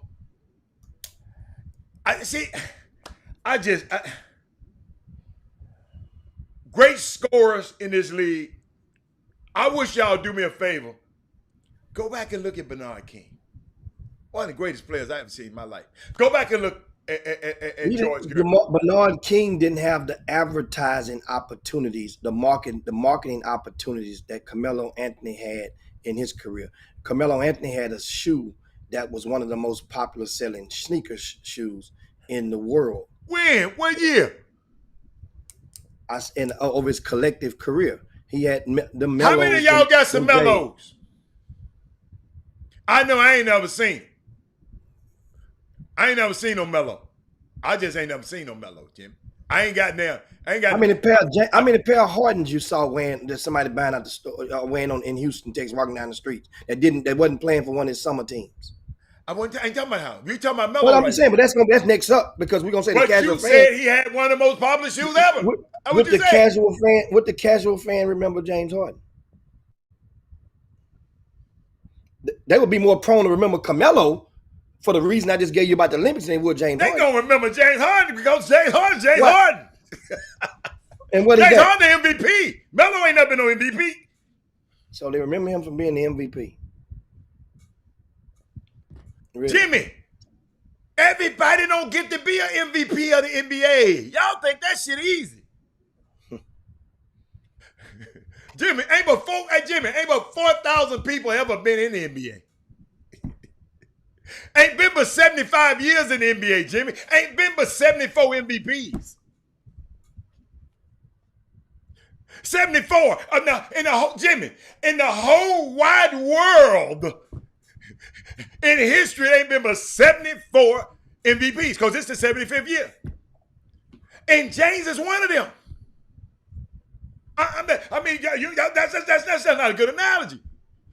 74 people. Listen. You know what? 74 people that ever walked this planet Earth. You know what? He one of them. And I have to give credit where credit is due. And Odyssey is on his P's and Q's today in the Facebook Boom Boom Room. Odyssey just threw something in the middle of the street in regarding to your conversation. He says he brings up twice. One of the great, yes, 2-time MVP. Yes, a 2-time MVP. The casual fan in Canada will remember Steve Nash before the casual fan in America. Odyssey, for the fact that Odyssey bringing his name up, he got to be a bad dude. But Odyssey to even know, Odyssey to even know that he won twice, he got to be a bad dude. And if you take everybody that won an MVP is a bad dude. So what are we saying? That's like saying, okay. We say, but understand. But you saying the casual fan wouldn't know who James Harden is. James Harden got his own sneaker. I said the casual fan. James Harden has been to the finals. No. Once again, James Harden has been to the finals. I said the casual fan. So if the casual fan ain't nowhere in the world a casual fan don't know James Harden. He be in the news too much. What you said? Hold up. He be with the baby. He be with the casual fan. I said casual fan. He be everywhere. So you can't say that, Jimmy. Dude. You mentioned one thing to justify your James Harden. That's because we won MVP. That's the only thing you got is he won MVP. The only thing he got. He got his own sneaker. MVP. You said Melo got the most popular sneaker, which was a flat out untruth. And I asked wait a minute. Carmelo's Jordan brand was indeed a popular sneaker. How many I asked how many people have they bought? Especially when he was with the Denver Nuggets, that light blue and that gold and that yellow. That was a popular, fashionable sneaker back in the days. That sneaker was fashionable. All I'm saying is, if Melo, this how the conversation started. I said, would the casual fan know who he is? And you got to bring up, James Harden won. Absolutely. And to give you another reason for Melo, the casual fan. Remember you say the casual fan. That's the nominal fan. Carmelo done played with like 7-8 teams. So that increases his odds. He's played with 1/4 of the NBA. He's played in 1/4 of the teams in the NBA approximately. So that means that increases his visibility. That increases the awareness to know that's Carmelo. Oh, okay, we got Carmelo. Who's Carmelo? First of all, I want to find I'm a casual fan, and I'm gonna ask him next time I find a casual fan. Do you know? Do you know these people? I'm gonna do it because you seem to know it. You know. Think about it. The trend that in regard to Melo. He transferred over into a culture. Guys remember when Melo came out of college, it was a culture thing that was another shift after the millennium. First of all, Carmelo came out of that Syracuse, and Carmelo's put on that headband. Guys started wearing headbands. Guys didn't wear headbands in the normal fashion. Melo was one of the first guys to bring. I mean, a lot of people. Allen Iverson had a headband on. Allen Iverson was known for the cornrows, and he wore a headband as well. That was 10 years before Carmelo. That was 90. That was in the 92, 93. I'm talking about in Melo's generation when he came out. What guys were wearing headbands? That's what I'm saying. He brought that headband back. Not saying he invented the headband, he brought it back in style. He made the headband set. That's like saying cornrows or braids. Shit, Allen Iverson wasn't the first guy to wear cornrows or braids. He was the first guy that personified him with the culture. He's the first guy to wear his shirt, to play with his shirt outside of his shorts on purpose. One of the few. He's not the only, but the few that personified while you were at the apex of the game and one of the leading scorers in the league, as well as one of the leading turnover givers as well. But that's AI. But enough on the Melo thing. Remember, I was telling you about the trades and the last trade for the Lakers thing. Remember, I was saying you go and you think of we broke down certain players. You think of them as mini trades within. First, we mentioned Drummond for Dwight Howard. Then we mentioned Russell Westbrook for KCP, Kuzma, and Harrell, right? Is that would you ever accepted that trade if they proposed that just flat out without just everything just happening so fast? Yes, you would have took Russell Westbrook for those three guys. So now it brings you to Lil Ugly.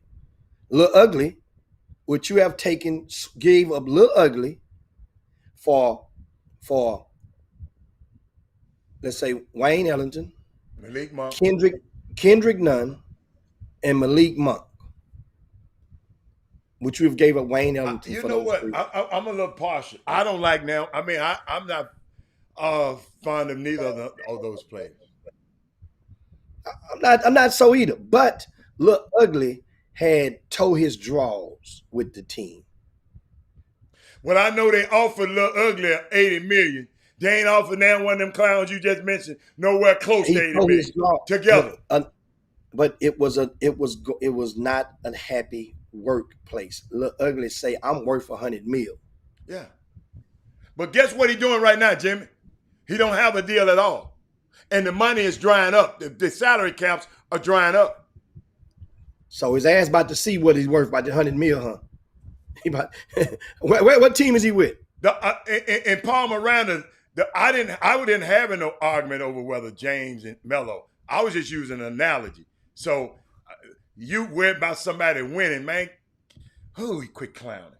But Jimmy, I saw something last night. I want to share because I've been hearing people talk about Kawhi Leonard lately, and talking about he's foul. Kendrick Perkins say he's foul, but he didn't say he's foul. But I want everybody to hear this. Paul Miranda being a damn cheerleader all the damn time. Check this out, y'all. I just want y'all to hear this because I don't know if you heard this or not, Jimmy. But check this out. It's a lot of this stuff I heard about, but I just couldn't talk about it. But somebody mentioned it on a TV show. Did you hear that, Jimmy?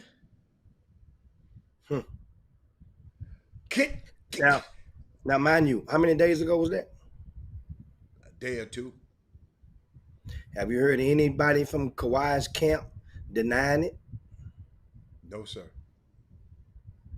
And it's more. I just didn't want to keep going on and on. It's more. I'm sitting here saying, think about this, Jimmy. Jimmy, that's maybe some of y'all think like that. But Russ called him and said, man, I want to come play with us, team up. That man called Paul George and said, man, the man trying to leave you. He done got you over there. He trying to leave you. He trying to play with me, but I'd rather play with you. Oh, my. Jimmy, that sounds like some stuff that happened 2 weeks ago. People videotaping you, and you don't know it. Unfreaking believable. Well, somebody said they can't be mad at somebody for his choice. Boy, it's some sick-ass people out here. I told you, some people think like that. I don't want them motherfuckers around me. Who think like that, I don't want you around me ever in life. You used what I told you against me. You used, same thing with Jimmy. Somebody used your friend. If that guy, you hadn't let that guy in your space, he couldn't have videoed that damn video. Man, that's some clown shit. You agree with that? You believe in that? That's some clown ass shit. But keep going, Jimmy. If you believe that one, something wrong with you. Now, also speaking of NBA, we got one more topic. Of course, Chicago Bulls. They have made a couple of acquisitions, and as we reported on the Chop Shop yesterday, toward the end of the show, DeMar DeRozan, that deal was being finalized, which they have finalized it now. So now, along with Zach LaVine, the Chicago Bulls have Lonzo Ball, have a little California. They have a little California sunshine trio over there. Zach LaVine, Lonzo Ball, DeMar DeRozan. And now, what's the expectation for Chicago? And the management had to put a message out to the fans and the season ticket holders. What'd they say? And you might can pull it up, and it's basically to calm them down and keep them calm. Their displeasure of that was before DeMar DeRozan. Went down. I think the day before that, they had to put a message out, like to calm everybody, keep everybody calm. And so I still think Chicago, they should make the playoffs. DeMar DeRozan is a big chunk of that. Zach LaVine on one side for that balances the floor for them. Lonzo Ball is he needed a new beginning, and he's in a big market as in Chicago. This can help him. He's going to get the ball to guys. I got a question, Jimmy. In this league, ain't this league a wing-based league? Ain't this league a wing-based league? I'm asking. Those guys, all those guys are 6'6" or more, right? All of those guys are 6'6", 6'5", Yeah. 6'6" or more. Yeah. This is supposed to be a wing-dominated league. Guys can switch position. Each one of those guys can be able to switch. If you got three of the up-and-coming wing, listen, you got a proven. No, but Lonzo Ball is a point guard. No, but I'm talking about how long he is. I'm talking about long. I'm talking about long. I ain't talking about no position. I'm talking about long. That's why I said each one of these guys are 6'6" or more. I said that first. I ain't mentioned no damn point guard. I'm saying this 6'6", everybody. So all of their guards, they got three guys that can guard a guard and a wing in this league. So I'm sitting up here just thinking about this league right now. I'm just thinking about this team. I don't know how great they can get because who are the other two guys? Well, you had Kobe White, and that was a young boy that did well with Chicago in the backcourt last year. So they got four, and Kobe is a big guy. So I'm sitting there saying, yeah, Kobe ain't no little boy. Kobe ain't little. Kobe ain't no 6'6", man. Somebody look it up. He's over 60. I ain't saying somebody look it up. I ain't saying he's 6'6" like them, but he ain't no midget. He closer to he about 6'4" and some change now. You know, he ain't no midget. That's all I'm telling you. He ain't no midget. So they got four guys. So I'm just saying, when you look at this league, I don't know how good the big guys are, but this is a guard-dominated league. They have four guys 6'7" and above. 6'4". Somebody said 6'5". I know he was big. He ain't no fucking midget. That's the point I'm trying to make. I don't know. I'm just saying. Me personally, I just don't believe in Chicago. But Chicago was on top of the world when they had a 6'6" guard and a 6'7" forward. They was on top of the world. They had a 6'6" guard out of North Carolina, and they had a 6'7" forward out of Arkansas. They won 3 championships in a row. I ain't saying these guys better than them, but I'm just telling you, these guys. I don't know how good Chicago. I'm just giving people another way to look at it. I don't know who the other guy's gonna play with them. I don't know. Well, I mean, you're talking NBA size. First of all, how many NBA teams have a player in the starting lineup that's under 6'1", that's under 6'2"? That's first of all. So that means we're not talking college, we're talking NBA. So a 6'4" is a normal size for your point guard, at least in the NBA. Sure, there are some that's under 6'4". There are a few of them that's under 6'4", but it's more that are not in the starting lineup as point guard than there are. So this thing right here, Chicago, once again, Chicago has young legs. They also have some guys that can make shots.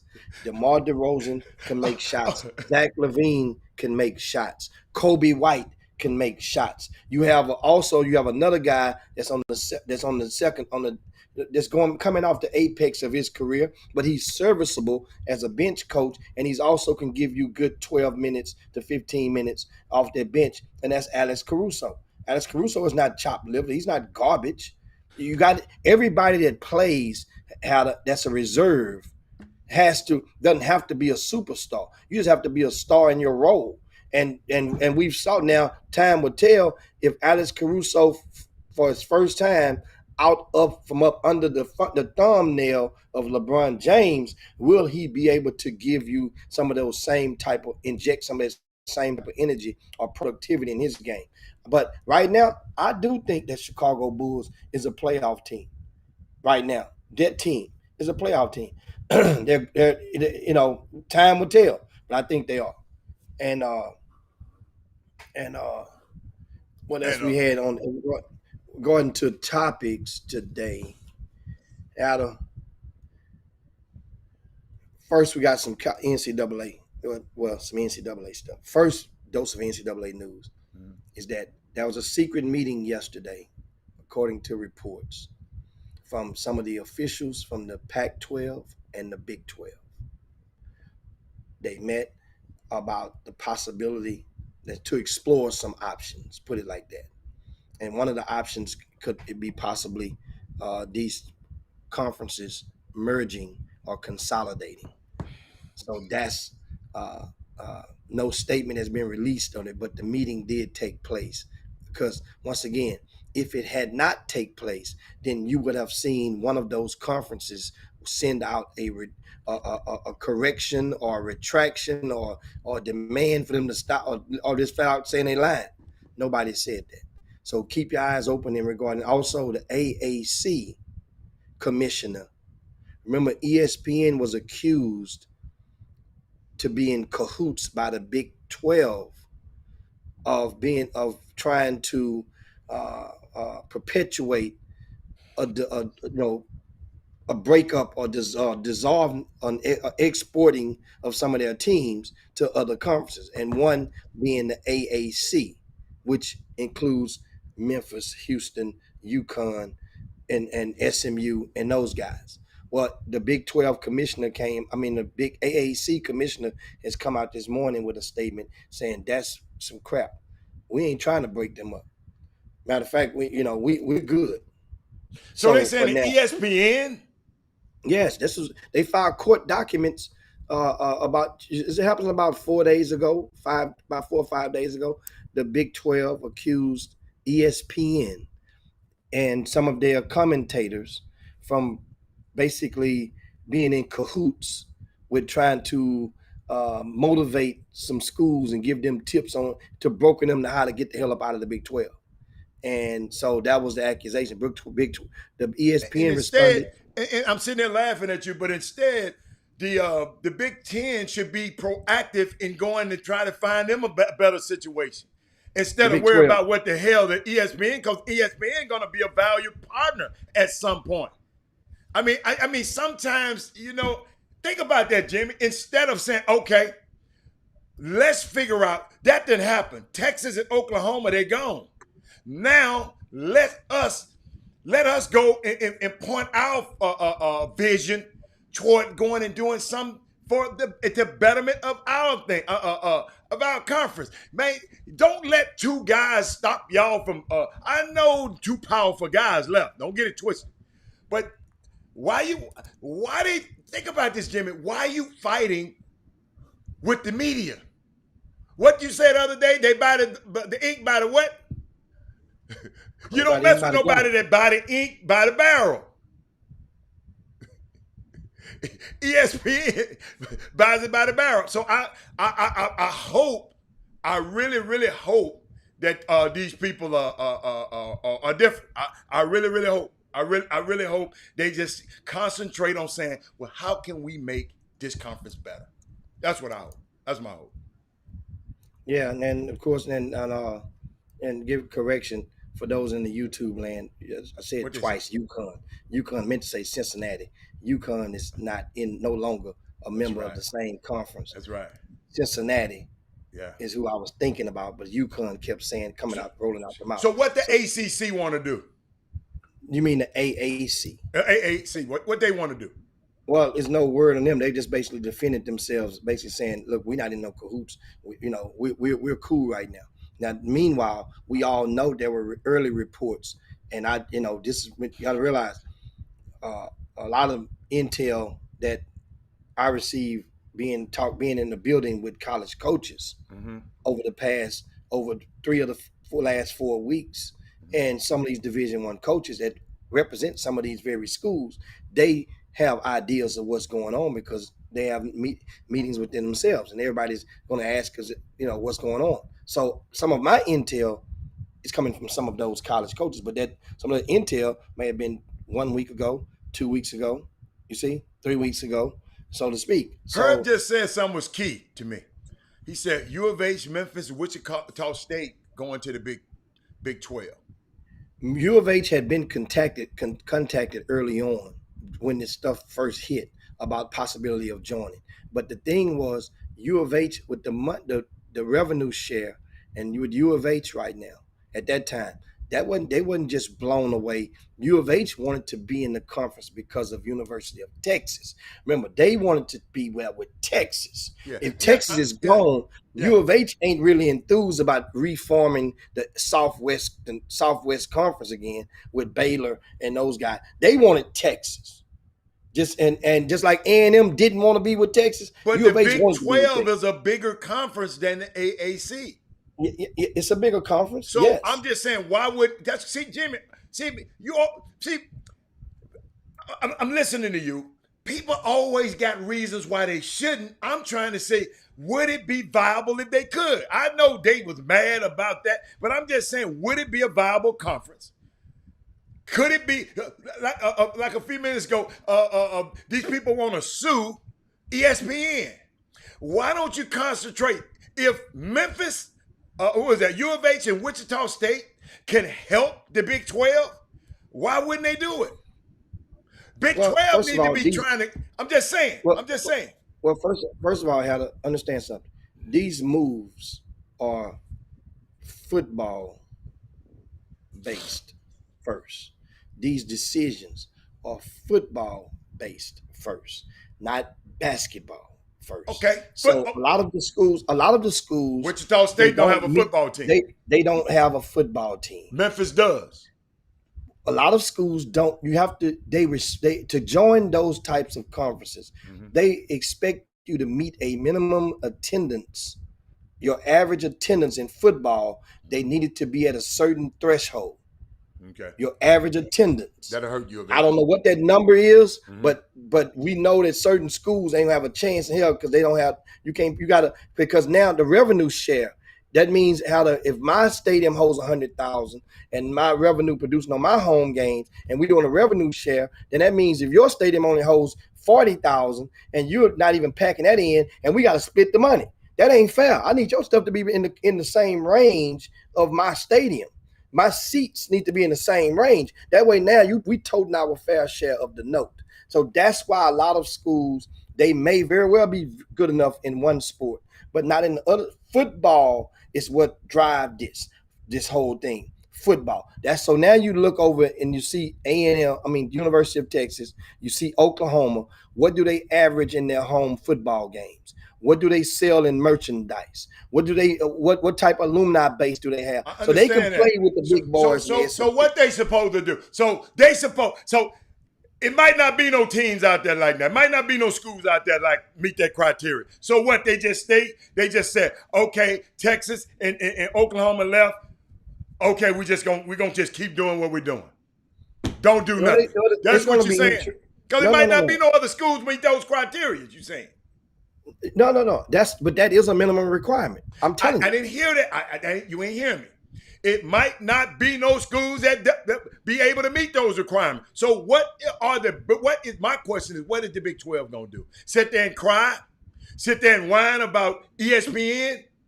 Or go be proactive about replacing those two teams? Well, right now, that's the whole thing. Certain teams in the Big 12 has already been there have been conversations with certain conferences from certain schools. Like I talked last week. Kansas confirmed they've been contacted by the Big 10.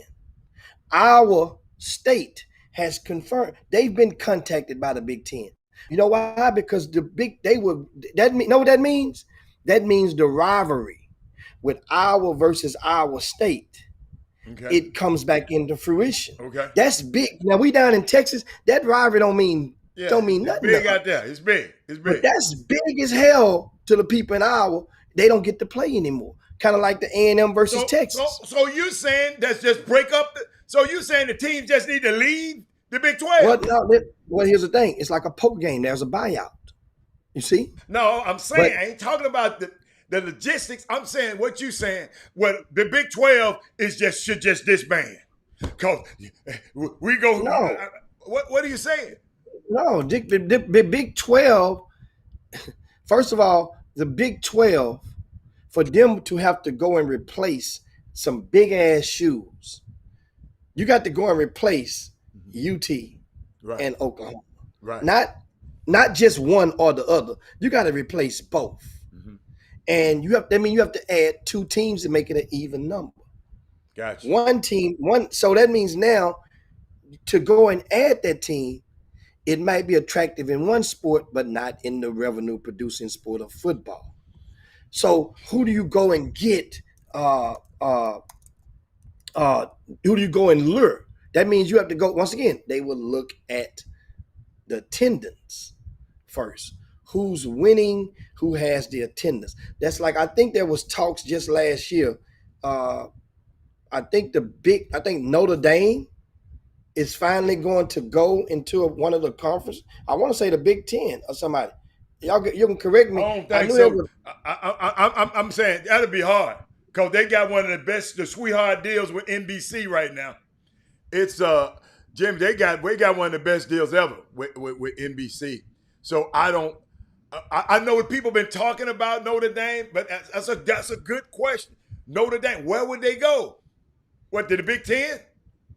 I want to say I heard that Big Ten, and I want to say this, that Big Ten has reached out and there's interest from Notre Dame from joining that conference. Remember, what does that do? Think about it. You get Indiana and Notre Dame now. You get Purdue and Notre Dame now. All of them in the same state too. You see, that's what economically, you're already in Big Ten territory. You know what? I'm just worried about the Big 12. I like the Big 12 because I live in this area. I'm just trying to figure out. Notre Dame played in the ACC. What in basketball? They ain't playing no ACC in football last year, did? No, Jim. Notre Dame. Rod Wells. They played in the AAC last year. No, not in football. They're not in football. They were independent in football. Their basketball team may have done so, but in football, they were independent.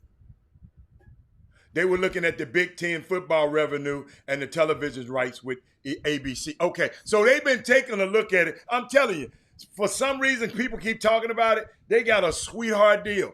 Matter of fact, Jimmy, that's one of the places that Maria, because Maria Taylor, she was big in ESPN football, right? And they said she is going to be one of the main spokespeople for Notre Dame's football this year for NBC. So Angel said, let's be honest, the Big 12 is in trouble. Okay. If they're in trouble, that's what I said. Well, are you just going to break up? Schools are going to start looking out for themselves. Baylor and TCU are in trouble as small private. That's what I'm trying to say. What is the Big 12 going to do? So you saying Texas and Oklahoma was their crutch. So them crutches is not. So the crutches is gone. How they going to walk without crutches? What we got to realize when we're talking about TV revenue, it's expected to drop as much as 50%. So, meaning that, say whatever the TV contract is for a conference. Texas bad, man. Let's say if you got $50 million per school, that was your payout. That means now, just because those 2 schools are going, that payout now can be approximately $25 million, $27 million. That's a big drop in revenues. And let's say other conferences, the SEC, which they gave out about what did the SEC give out last year?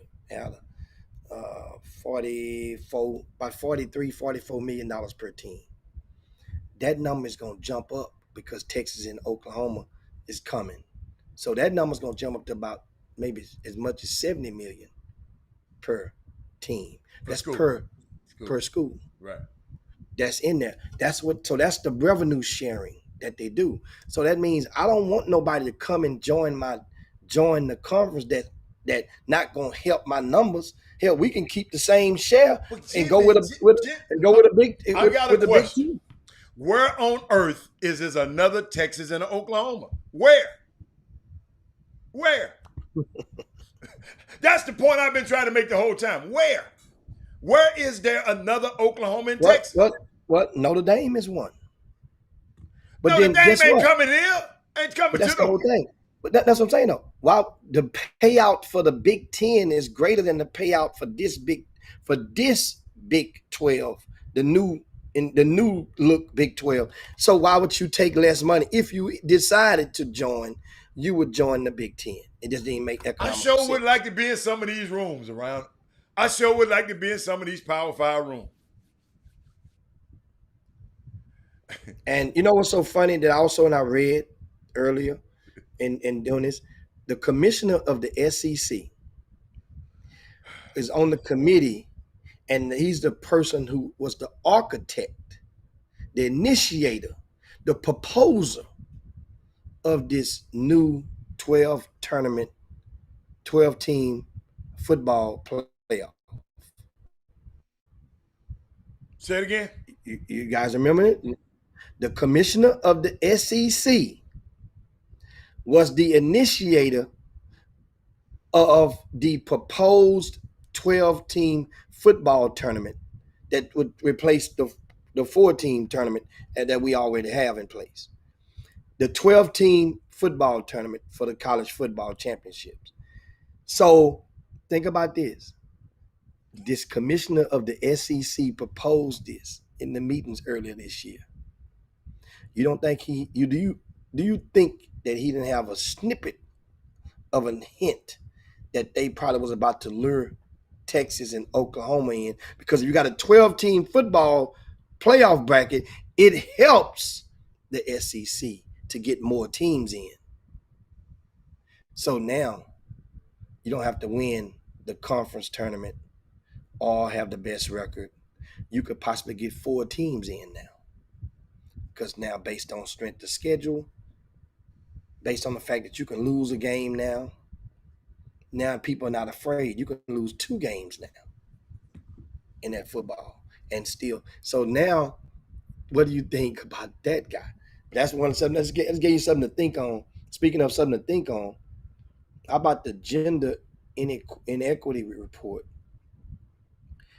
that comes from the NCAA? They had a private firm to go and study a lot of the disparities from what the men's were giving and way they were treated versus the women. This stems from that one weight room instance earlier this year at the Final Four in San Antonio for the women's, when they had those little weights and the little weight room was a little old piece, and the men had a plush weight facility or set up, pop-up shop or whatever, to go and get their cardio in.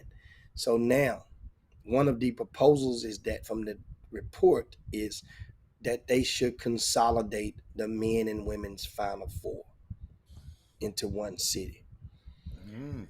I'll tell you right now, if they consolidated both of them,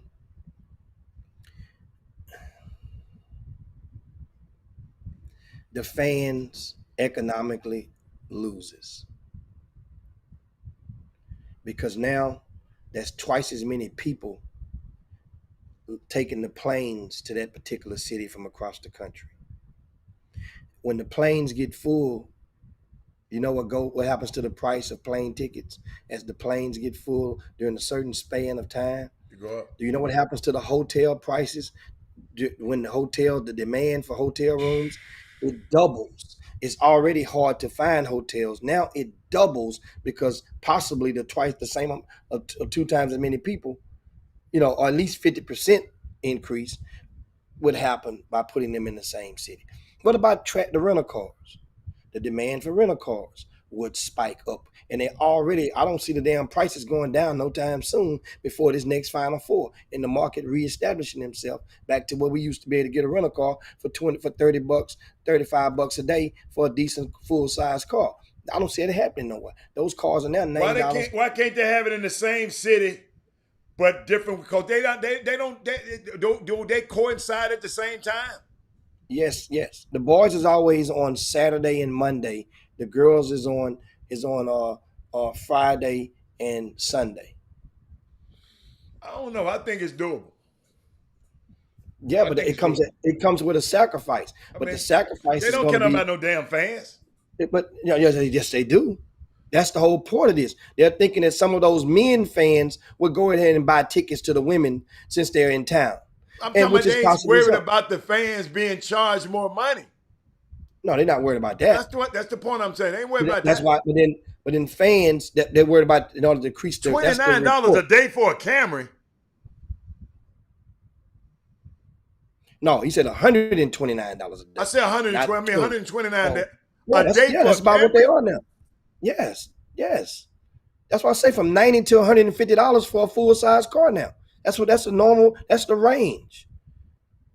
That's the range. Hey, So man, that means now. Lil Taylor Nunez ran a 24.07 in the 200 in the semis. I just want to let y'all know that. But keep going. Y'all remember that name, Women Rock Wednesday. Taylor Nunez. She's going to the 9th grade, Mm-hmm. and she is competing in the Junior Olympics, which is an AAU sponsored event. That's located. The track and field component is taking place over at Humble High School at the stadium, the football stadium, and this young lady is special in track and field. She on the other day, she ran the 200 and just kicked in, and I mean 100 and just blasted away from those girls. I showed the video early. But some of them guys wasn't on the show early. We gotta just don't take it. Don't. That's what she ran an 11.9 in the 100 meters. I said 200 in the 100 meters. She ran 11.9. Guys, the world record is like a 10. The girl just smashed FloJo's record the other day. 10-6, that was 10-6-1. Something like that. Mm-hmm. She's going to the 9th grade. She's running a non-wind aided 11.9. So let's come on, I hit it right quick. Let's check her out. Okay, I forgot people weren't here in the beginning. Here we go. Yeah, why did tell her?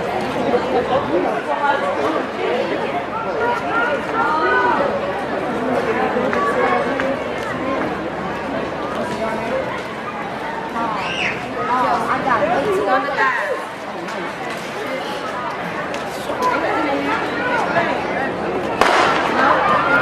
Team 6, Ray, Potts, Nunez, Allen, Watkins, and Bryant.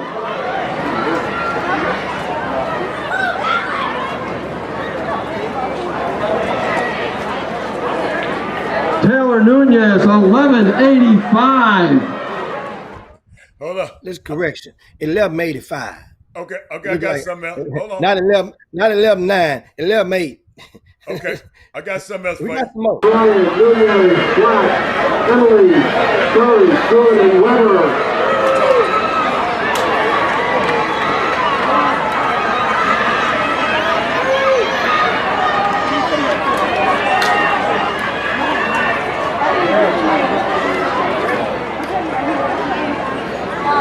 Taylor Nunez, 24-22. Jimmy, that little girl know what she doing, Jimmy. And that name, once again, is Taylor Nunez. And that last name may sound familiar to a lot of you guys in the basketball community. Yes, that is the daughter of Lupe Nunez out of San Antonio. So Taylor will be, I think, almost presuming she will be attending San Antonio Wagner along with her brother, Austin Nunez, later on this month. She got a chance to be special, guys. She got a chance to be special. So the championship, unfortunately, I had hoped to try to get a chance to see her in the championship, but that's going to be, I think they said Saturday, and I will be out of state this weekend again, working at one of the basketball events. I think I'll be heading to Louisiana for that annual camp that little Mal Monday. He's one of the premier event operators in Louisiana, and I think I went last year. How they puts together a camp, invite only, with the top 40 or so players from out of the state, and he has college coaches, non-Division I coaches from around the state of Louisiana, serve as the camp coaches, camp counselors to those young men. So which is really, really good and compact. It's not. Yeah, and you came back to talk about it. I think you came back and talked about it. Yeah.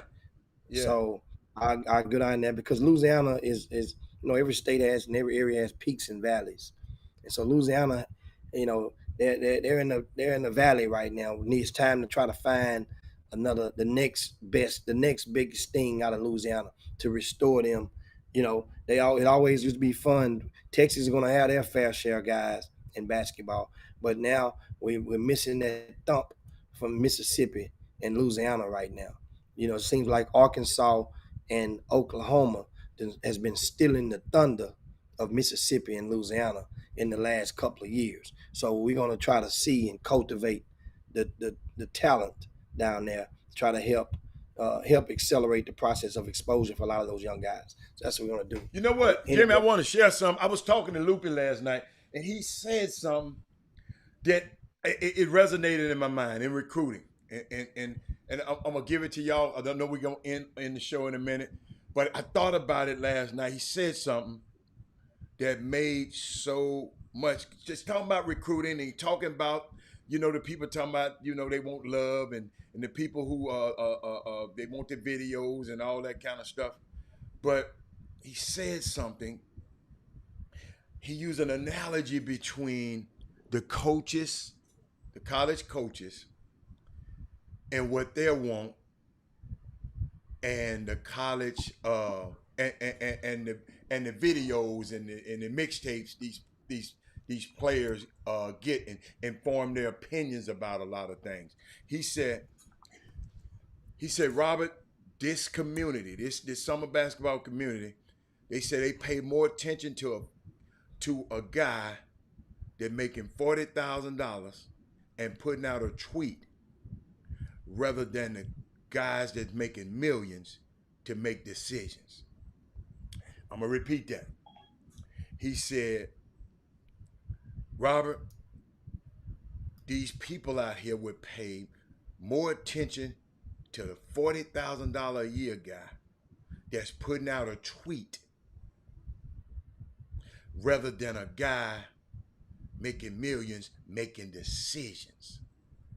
The college coaches.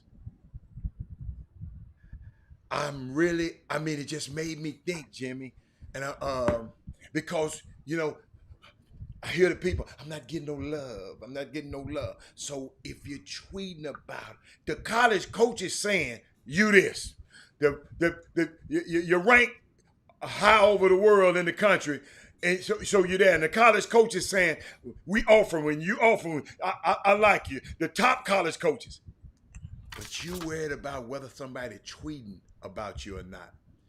Remember I said we just switched the price tags on what's important in life. And thank you for the information, Lupe. I was just thinking about it. He wasn't trying to talk about no particular person. He just said, in this circle, in this summer basketball, people worried about what somebody tweet about them all the time. Instead of what the college coach can offer you to Kentucky. So what's his name? Calipari then validated you. But guess what? You around here worried about whether a dude done tweeted about you. Man, the price tag. Y'all done switch the price tags on what's important. I just wanted to share that, Jimmy. I was talking to Lupe about that last night. What else you got before we get out of here? Before we get out of here, I was just looking at something, and we mentioned, in case this went over y'all head, the young lady that we showed on the track clip, Taylor Nunez. Once again, she's just completed the 8th grade. She's going to the 9th grade. Right. She's currently participating in the junior Olympics, Mhm. the AAU Junior Olympics. She ran. We showed you the clip from the 100 when she ran in 11.8, 4, 11.85. She just ran the 200 today while we were on the air. Her 200 time was 24.07. I say this again, 24.07. You must have been listening because I said that already. You must Yeah. hear me. I know. I'm reiterating. I got you. I'm tying some numbers in for you guys. Okay. So, if she was in the 12th grade right now, or if she was actually competing right now in the high school state track meet, the fastest time that was ever ran in the 200 meters in Texas track history for girls in the classification of 1A, which is the smallest classification, was 25-27.27. So she's faster than all of them. Keep going. She's faster than any girl that ever ran 1A. Okay. That's the lowest classification. Okay. What about in the history of 1A? And she hadn't even touched high school. I want to put this in perspective. what's the record for 6A? Did you put it? Well, for 6A, it's a little bit tighter. The record is 22.9. Okay. Oh shit, they fast. And that record was just broke this season.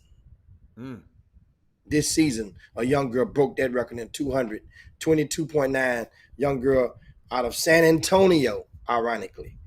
San Antonio Reagan High School, Jasmine Montgomery, set that record. Once again, that's in class 6A, the highest classification of Texas of all sports.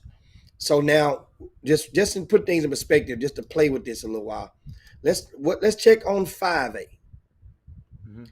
Well, the record is 22.84. Okay. Right? Right. That's was set by a young lady in Killeen, right? And that was in about 15 years ago. That record's been standing 15 years. So she don't have to improve but on 2 seconds.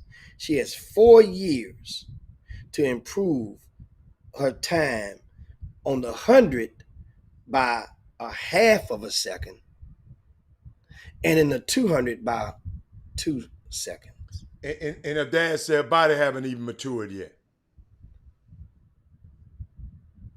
So once again, she just running on sheer. That helps now. Mom was a superior track athlete now. That helps.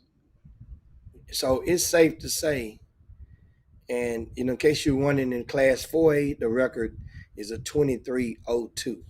Okay. In 4A. Okay.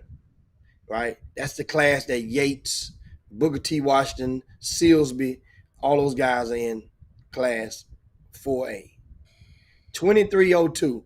And guess who has that record, Hal? Guess who has that record? She's from Dallas, Texas. Not little weedhead. I mean,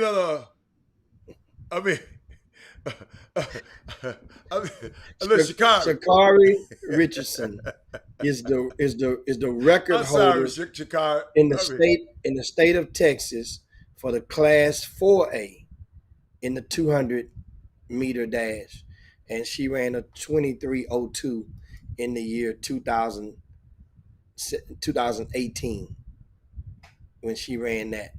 And get what they told me. Get what they said about weed, though. She also holds the record in the 100 meter as well in the state of Texas. Get what they said about weed, Jimmy. Somebody was telling me yesterday. He said it could be an advantage because it helps you relax. So you ain't got no jitters. It helps you relax. When you're on that line, it helps you relax and you just can just go. Somebody told me that the other day. I said, okay. No, I didn't. Michelle done called me, tell me I'm messy. No, he said, the way Jimmy smiled and said, Jimmy asked me twice, You know who was the record holder? You know, and then I just said Lil Weedy. Lil Weedy. I mean, hey. I mean, I apologize. I apologize. I'm sorry, Shakari.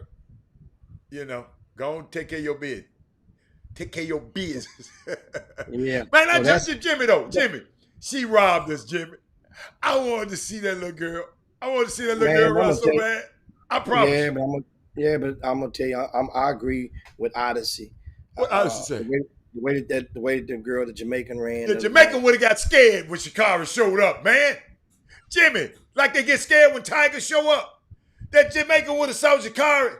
Say, oh. But Jakara hair wasn't gonna be no more fluorescent than the other girls' hair. So she had the hair thing. If that was something, you wasn't gonna steal the thunder from Jimmy, Jamaican hair. Hold up, did y'all see that 200 last night? That girl from Jamaica won the 200. It's another lady from another country. Jimmy, she like walked, and it's a young girl from the USA. I don't know their names. Y'all help me. She got the bronze. But this one lady walked them down. She was behind Jimmy about 5 meters and walked them down and got second. If anybody saw that, man, it's just that Olympics, man. Jimmy, if Shakari would have been running, I don't care what y'all. I think she'd have beat them girls. I think she'd have beat them. I think she'd have beat them. Jamaican would have got. Oh, there she is. There she. Cause you got to remember, Jimmy. What did Shakari run in that? She said, Jimmy, hold up. That when Shakari won that race at the Olympic trials, you know she raised up, Jimmy, and started pointing at the time. So she faster than that. Yeah, the one in the white uniform, Ivan Petty, you're right. The one in the white uniform, I don't know where she from. She was a sister though, but she was from somebody. Jimmy, she walked them down. She looked like, Jimmy, hold up. She looked like, that dude that took my purse. I'm finna go get him, huh? Was she American? No, she wasn't American. She wasn't American. And they said she was 19. I don't remember her name, but Gabby was a girl who got cute little girl. She got third. But did anybody know the woman who got second? Christine Mboma. From Gambia, okay. From Namibia. Namibia, which one? Namibia. Namibia. It looked like now. Darryl Barnes said, I don't look down on the one who indulged. I mean, y'all smoke what you want to smoke. But she was back. She walked Gabby down, Jimmy. You had to see that. It's like, I'm telling you, it's like Gabby stole something from her. You know how somebody come back and grab your 9 ladies, like you like 9 ladies. Somebody grabbed your 9 ladies out your hand and took off. She looked like she took off. I said, girl, give me them damn 9 ladies back. Oh, see, wait a minute. How many of y'all? Hold up. Google, it must not be that good or y'all can't spell. Jimmy, look how many different pronunciations of what's going on. Everybody giving us.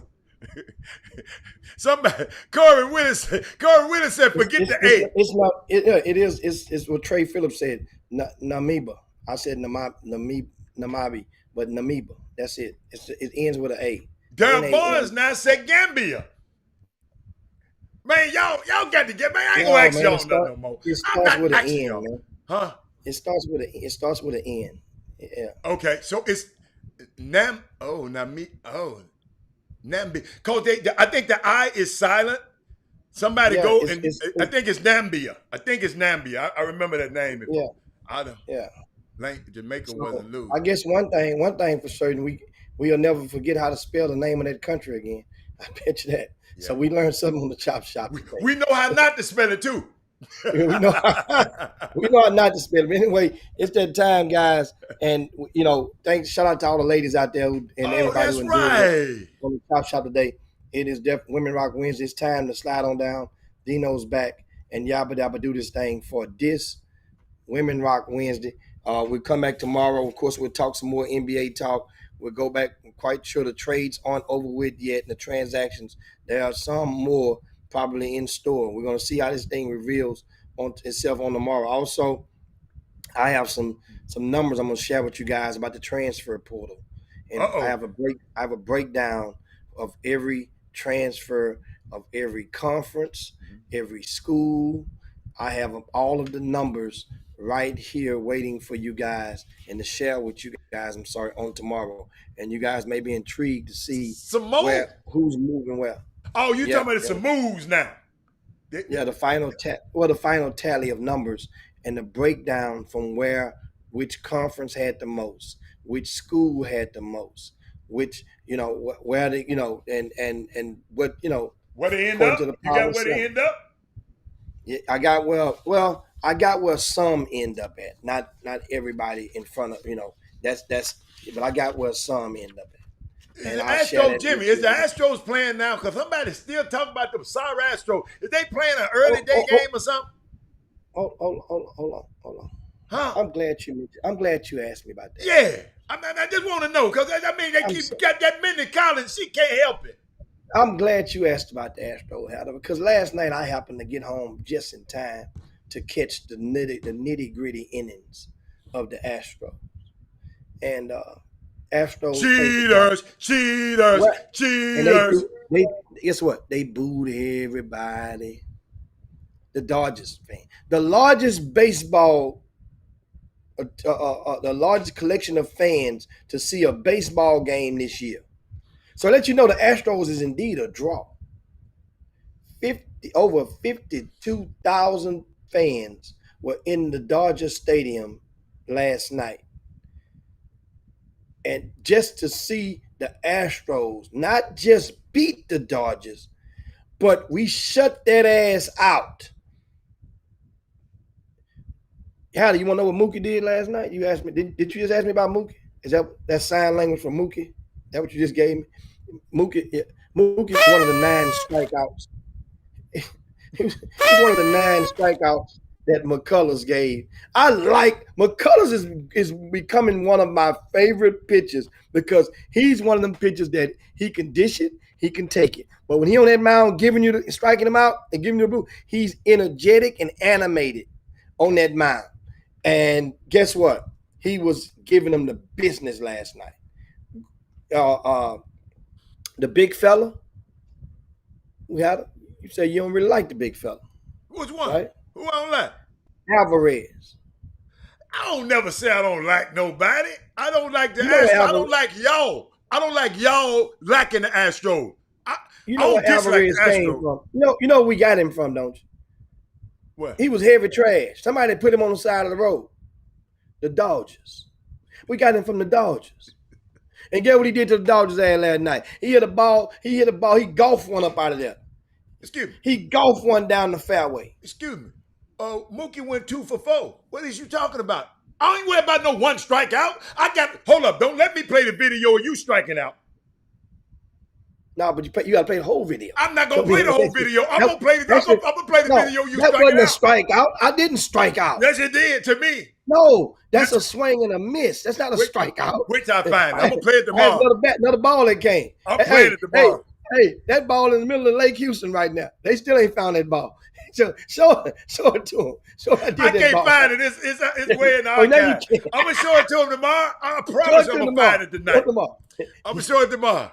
All I'm saying here, Jimmy, I don't dislike the Astros. It's you, Mindy, Sonya, and that crew. Y'all make me sick talking about them Astros. I like them. I like Dusty. But Mindy, she told me I had to bring it up, Sonya. I had to bring it up. Sonya, I had to bring it up. Get him, Jimmy. Unbelievable, man. Unbelievable. The Astros, so now this is only a 2-game series, right? With the Dodgers and the Astros. So at the worst case scenario, the Astros can only split with the Dodgers. And that's, I think, what they did the last time they played them. I think they split in Houston earlier this year. If you guys weren't paying attention when the Dodgers came to town. So, mind you, Bradley did play last night, so we got Bradley back. But Bregman is going back on to be in the rehab. We won't get him back for at least another couple of weeks. We won't get him back for at least another couple of weeks.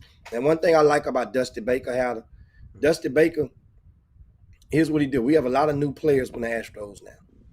One guy was with the Sugar Land Skeeters just last week. He put his ass in the game against the Dodgers. I hate that name, Jimmy Skeeters. I hate that name. Skeeters. Come on, y'all. The Skeeters. Who does that? That reminds me of Snoop Dogg talking on this in the show the other day. Hey man, hold up, dude. Jimmy, I got to end with this. What the hell they got Snoop Dogg on NBC talking crazy? Real? That was real? Yes. Him and Kevin Hart. Yes. That wasn't real. That was a real show. That's a real show. I thought maybe they was simulating. No, that's NBC trying to reach another audience. The Peacock Network trying to reach. No, that's him and Kevin Hart talking crazy. I think they talk crazy. Hold up. Did you see the dudes on the bicycle? And then I didn't. Like the Tour de France type thing. So in the Olympics, guess what? It's a man gonna run out there in front of them with no shirt on. Ain't got no shirt on, flab everywhere, just right out front. Snoop said, did he wake up this morning and say, soon as they come around here, I'm gonna not wear a shirt and run my ass around there like, man, him and Kevin Hart was stupid. I think that's part of the act though, Jim. I like the horses when Snoop say them horses were crip walking. Them horses doing the equestrian. Oh, I love the horses. Oh yeah, the equestrian. The equestrian horses. And Snoop say, look at him. He said, look at him. Snoop was going crazy. He said, I might get out there and do it myself. He said, look at them horses. He said that horse there. He said that horse a crip. I missed that. I didn't know that was Snoop. I thought that was. I didn't see that one, but I saw the one with this dude. Y'all got to find the dude there. He just running out there. I didn't know that was real. I did not know that was real. And and hey, wait a minute, Jimmy, Max Scherzer. What his name? Scherzer. Yeah. He on the mound tonight. Yeah, and guess what? It doesn't matter. We're playing with house money. It doesn't matter. Guess what? You know what matters? San Diego is playing Oakland in a series as well. San Diego beat Oakland. Houston beat LA. That means Oakland loses a game in their quest to catch the Astros. That means San Diego gains a game behind the Dodgers in their quest to catch the Giants. So that's what that means. So you can't afford to lose, the Dodgers, Hannah, in the same day that the Padres win. I want the Padres to win too, Jimmy. Now hold on. Okay, I understand that. You can't afford to lose on the same day that they win. Oh, all I want to do is see Fernando Tatis. That's all I know. That's my favorite player. He's out again. I know he hurt, Jimmy. He hurt. Guess what? Some people get LeBron. Don't LeBron get hurt? Some great players get hurt sometime. It's all good. Let's get out of here. Mendy said, I don't know what I'm talking about. I know it, Mendy. Guess what? All I know is, Mendy, Fernando Tatis. That's all I care about. And Dusty Baker. That's it. Dusty, my man. Go Astros. As you can see, guys, at this time. Anybody seen Rod Wells? He on there talking crazy to you right now. Anybody seen Rod Wells? Rod Wells. He said the Giants lost last night. I didn't say nothing about the Giants. I said about the Padres. Hell, nobody asked you. You asking me about? Are you telling me about the drummer? And I asked you about the piccolo player. I asked you about the drummer player. You ain't gained no ground. You lost ground. Now go. Hey, Mendy was right. I don't know what the hell I'm talking about. I ain't looked at damn standards, Mendy. Mendy, you got me on that one. But guess what? I'm going to know by tomorrow. I bet you I know by tomorrow. Now, you wait. Yeah. I got So, of course, Dodgers need to worry about scoring some runs. Score some runs before you talk to me. Dodger fans, I don't want to hear nothing from you. Score a run first. Cross home plate, first. I like the Dodgers, but I love Tatis. Y'all keep forgetting, man. I love Tatis. I don't worry about no other player. Oh, so you just gave up on Mookie? Yeah, I don't like him too much. I don't like him more than Tatis. You know, some of your kids you just like more than others. I like Tatis, man. I can't help it. But let's get out of here, man. Hey, I can't wait till tomorrow. Mindy, I got something for Mindy and Sonya Billings tomorrow. And of course, that game with the Astros and the Dodgers tonight, will be same time, about 8:40 Central Time. That's first pitch. You can catch the game, of course, on your Fox Sports, your AT&T network. I'm sorry, watch it on AT&T. That's where the games are. And if you haven't watched baseball this year, this is the perfect time to do so. Catch you about 2 innings. I'm gonna catch. What's the night? Give it about 2 innings, and 2 or 3 innings, and then wait. Now you can familiarize yourself. Summer League is on, Jimmy. I go back and forth. I'm gonna take both of them. I got to watch the Summer League. Jimmy, Davion Mitchell. That's all I got to tell y'all. For Sacramento, oh my goodness, last night. Oh, Jimmy. And the TBT won last night. Bayheim Army. Your dude lost. Your dude didn't get that meal. But none of them was gonna get a million. I'm telling 80-some thousand. I'm talking about. Yeah, they break it down how many people on your team. Think about this, Jimmy. This dude, DJ Kennedy, he didn't play with the Overseas Elite. I guess they didn't come in this year. He played with Bayheim. That's the one who be winning every year with Overseas Elite. Mm-hmm. He went with Bayheim Army. He won again. That man that made a career, Jimmy. He done won almost every year. Oh, he done won about 3-4 times. Yes, DJ Kennedy. Yeah, play overseas. But yeah, Jimmy, your homeboy didn't get that Zelle last night. That Zelle didn't hit his account. That's all right. That's all right. Guess what he did though? And of course, you got to realize. We're talking about Marcus Hall from Jersey Village High School, who played for Team 23. That team was in remembrance of what's the former Texas Tech star, and also a former star from the Houston Pro-Am League, and that is from Emmett. Dallas, Texas. Andre Emmett. That's Yeah. the team that was that team was in remembrance of Andre Emmett. Which team? team? 23. Team 23. Oh, okay. I wanted them to win. Okay, I didn't know that. Yeah. That's why if you watch them, their shooting shirts all had Texas Tech on the front and Andre Emmett on the back or something like that. That was in remembrance of him. Oh, So- okay. I would have been cheering for him. I didn't know. I've And been then to give you taping it. I guys ain't been another, watching it. then to add another fact, and the team that won is Bayheim's Army.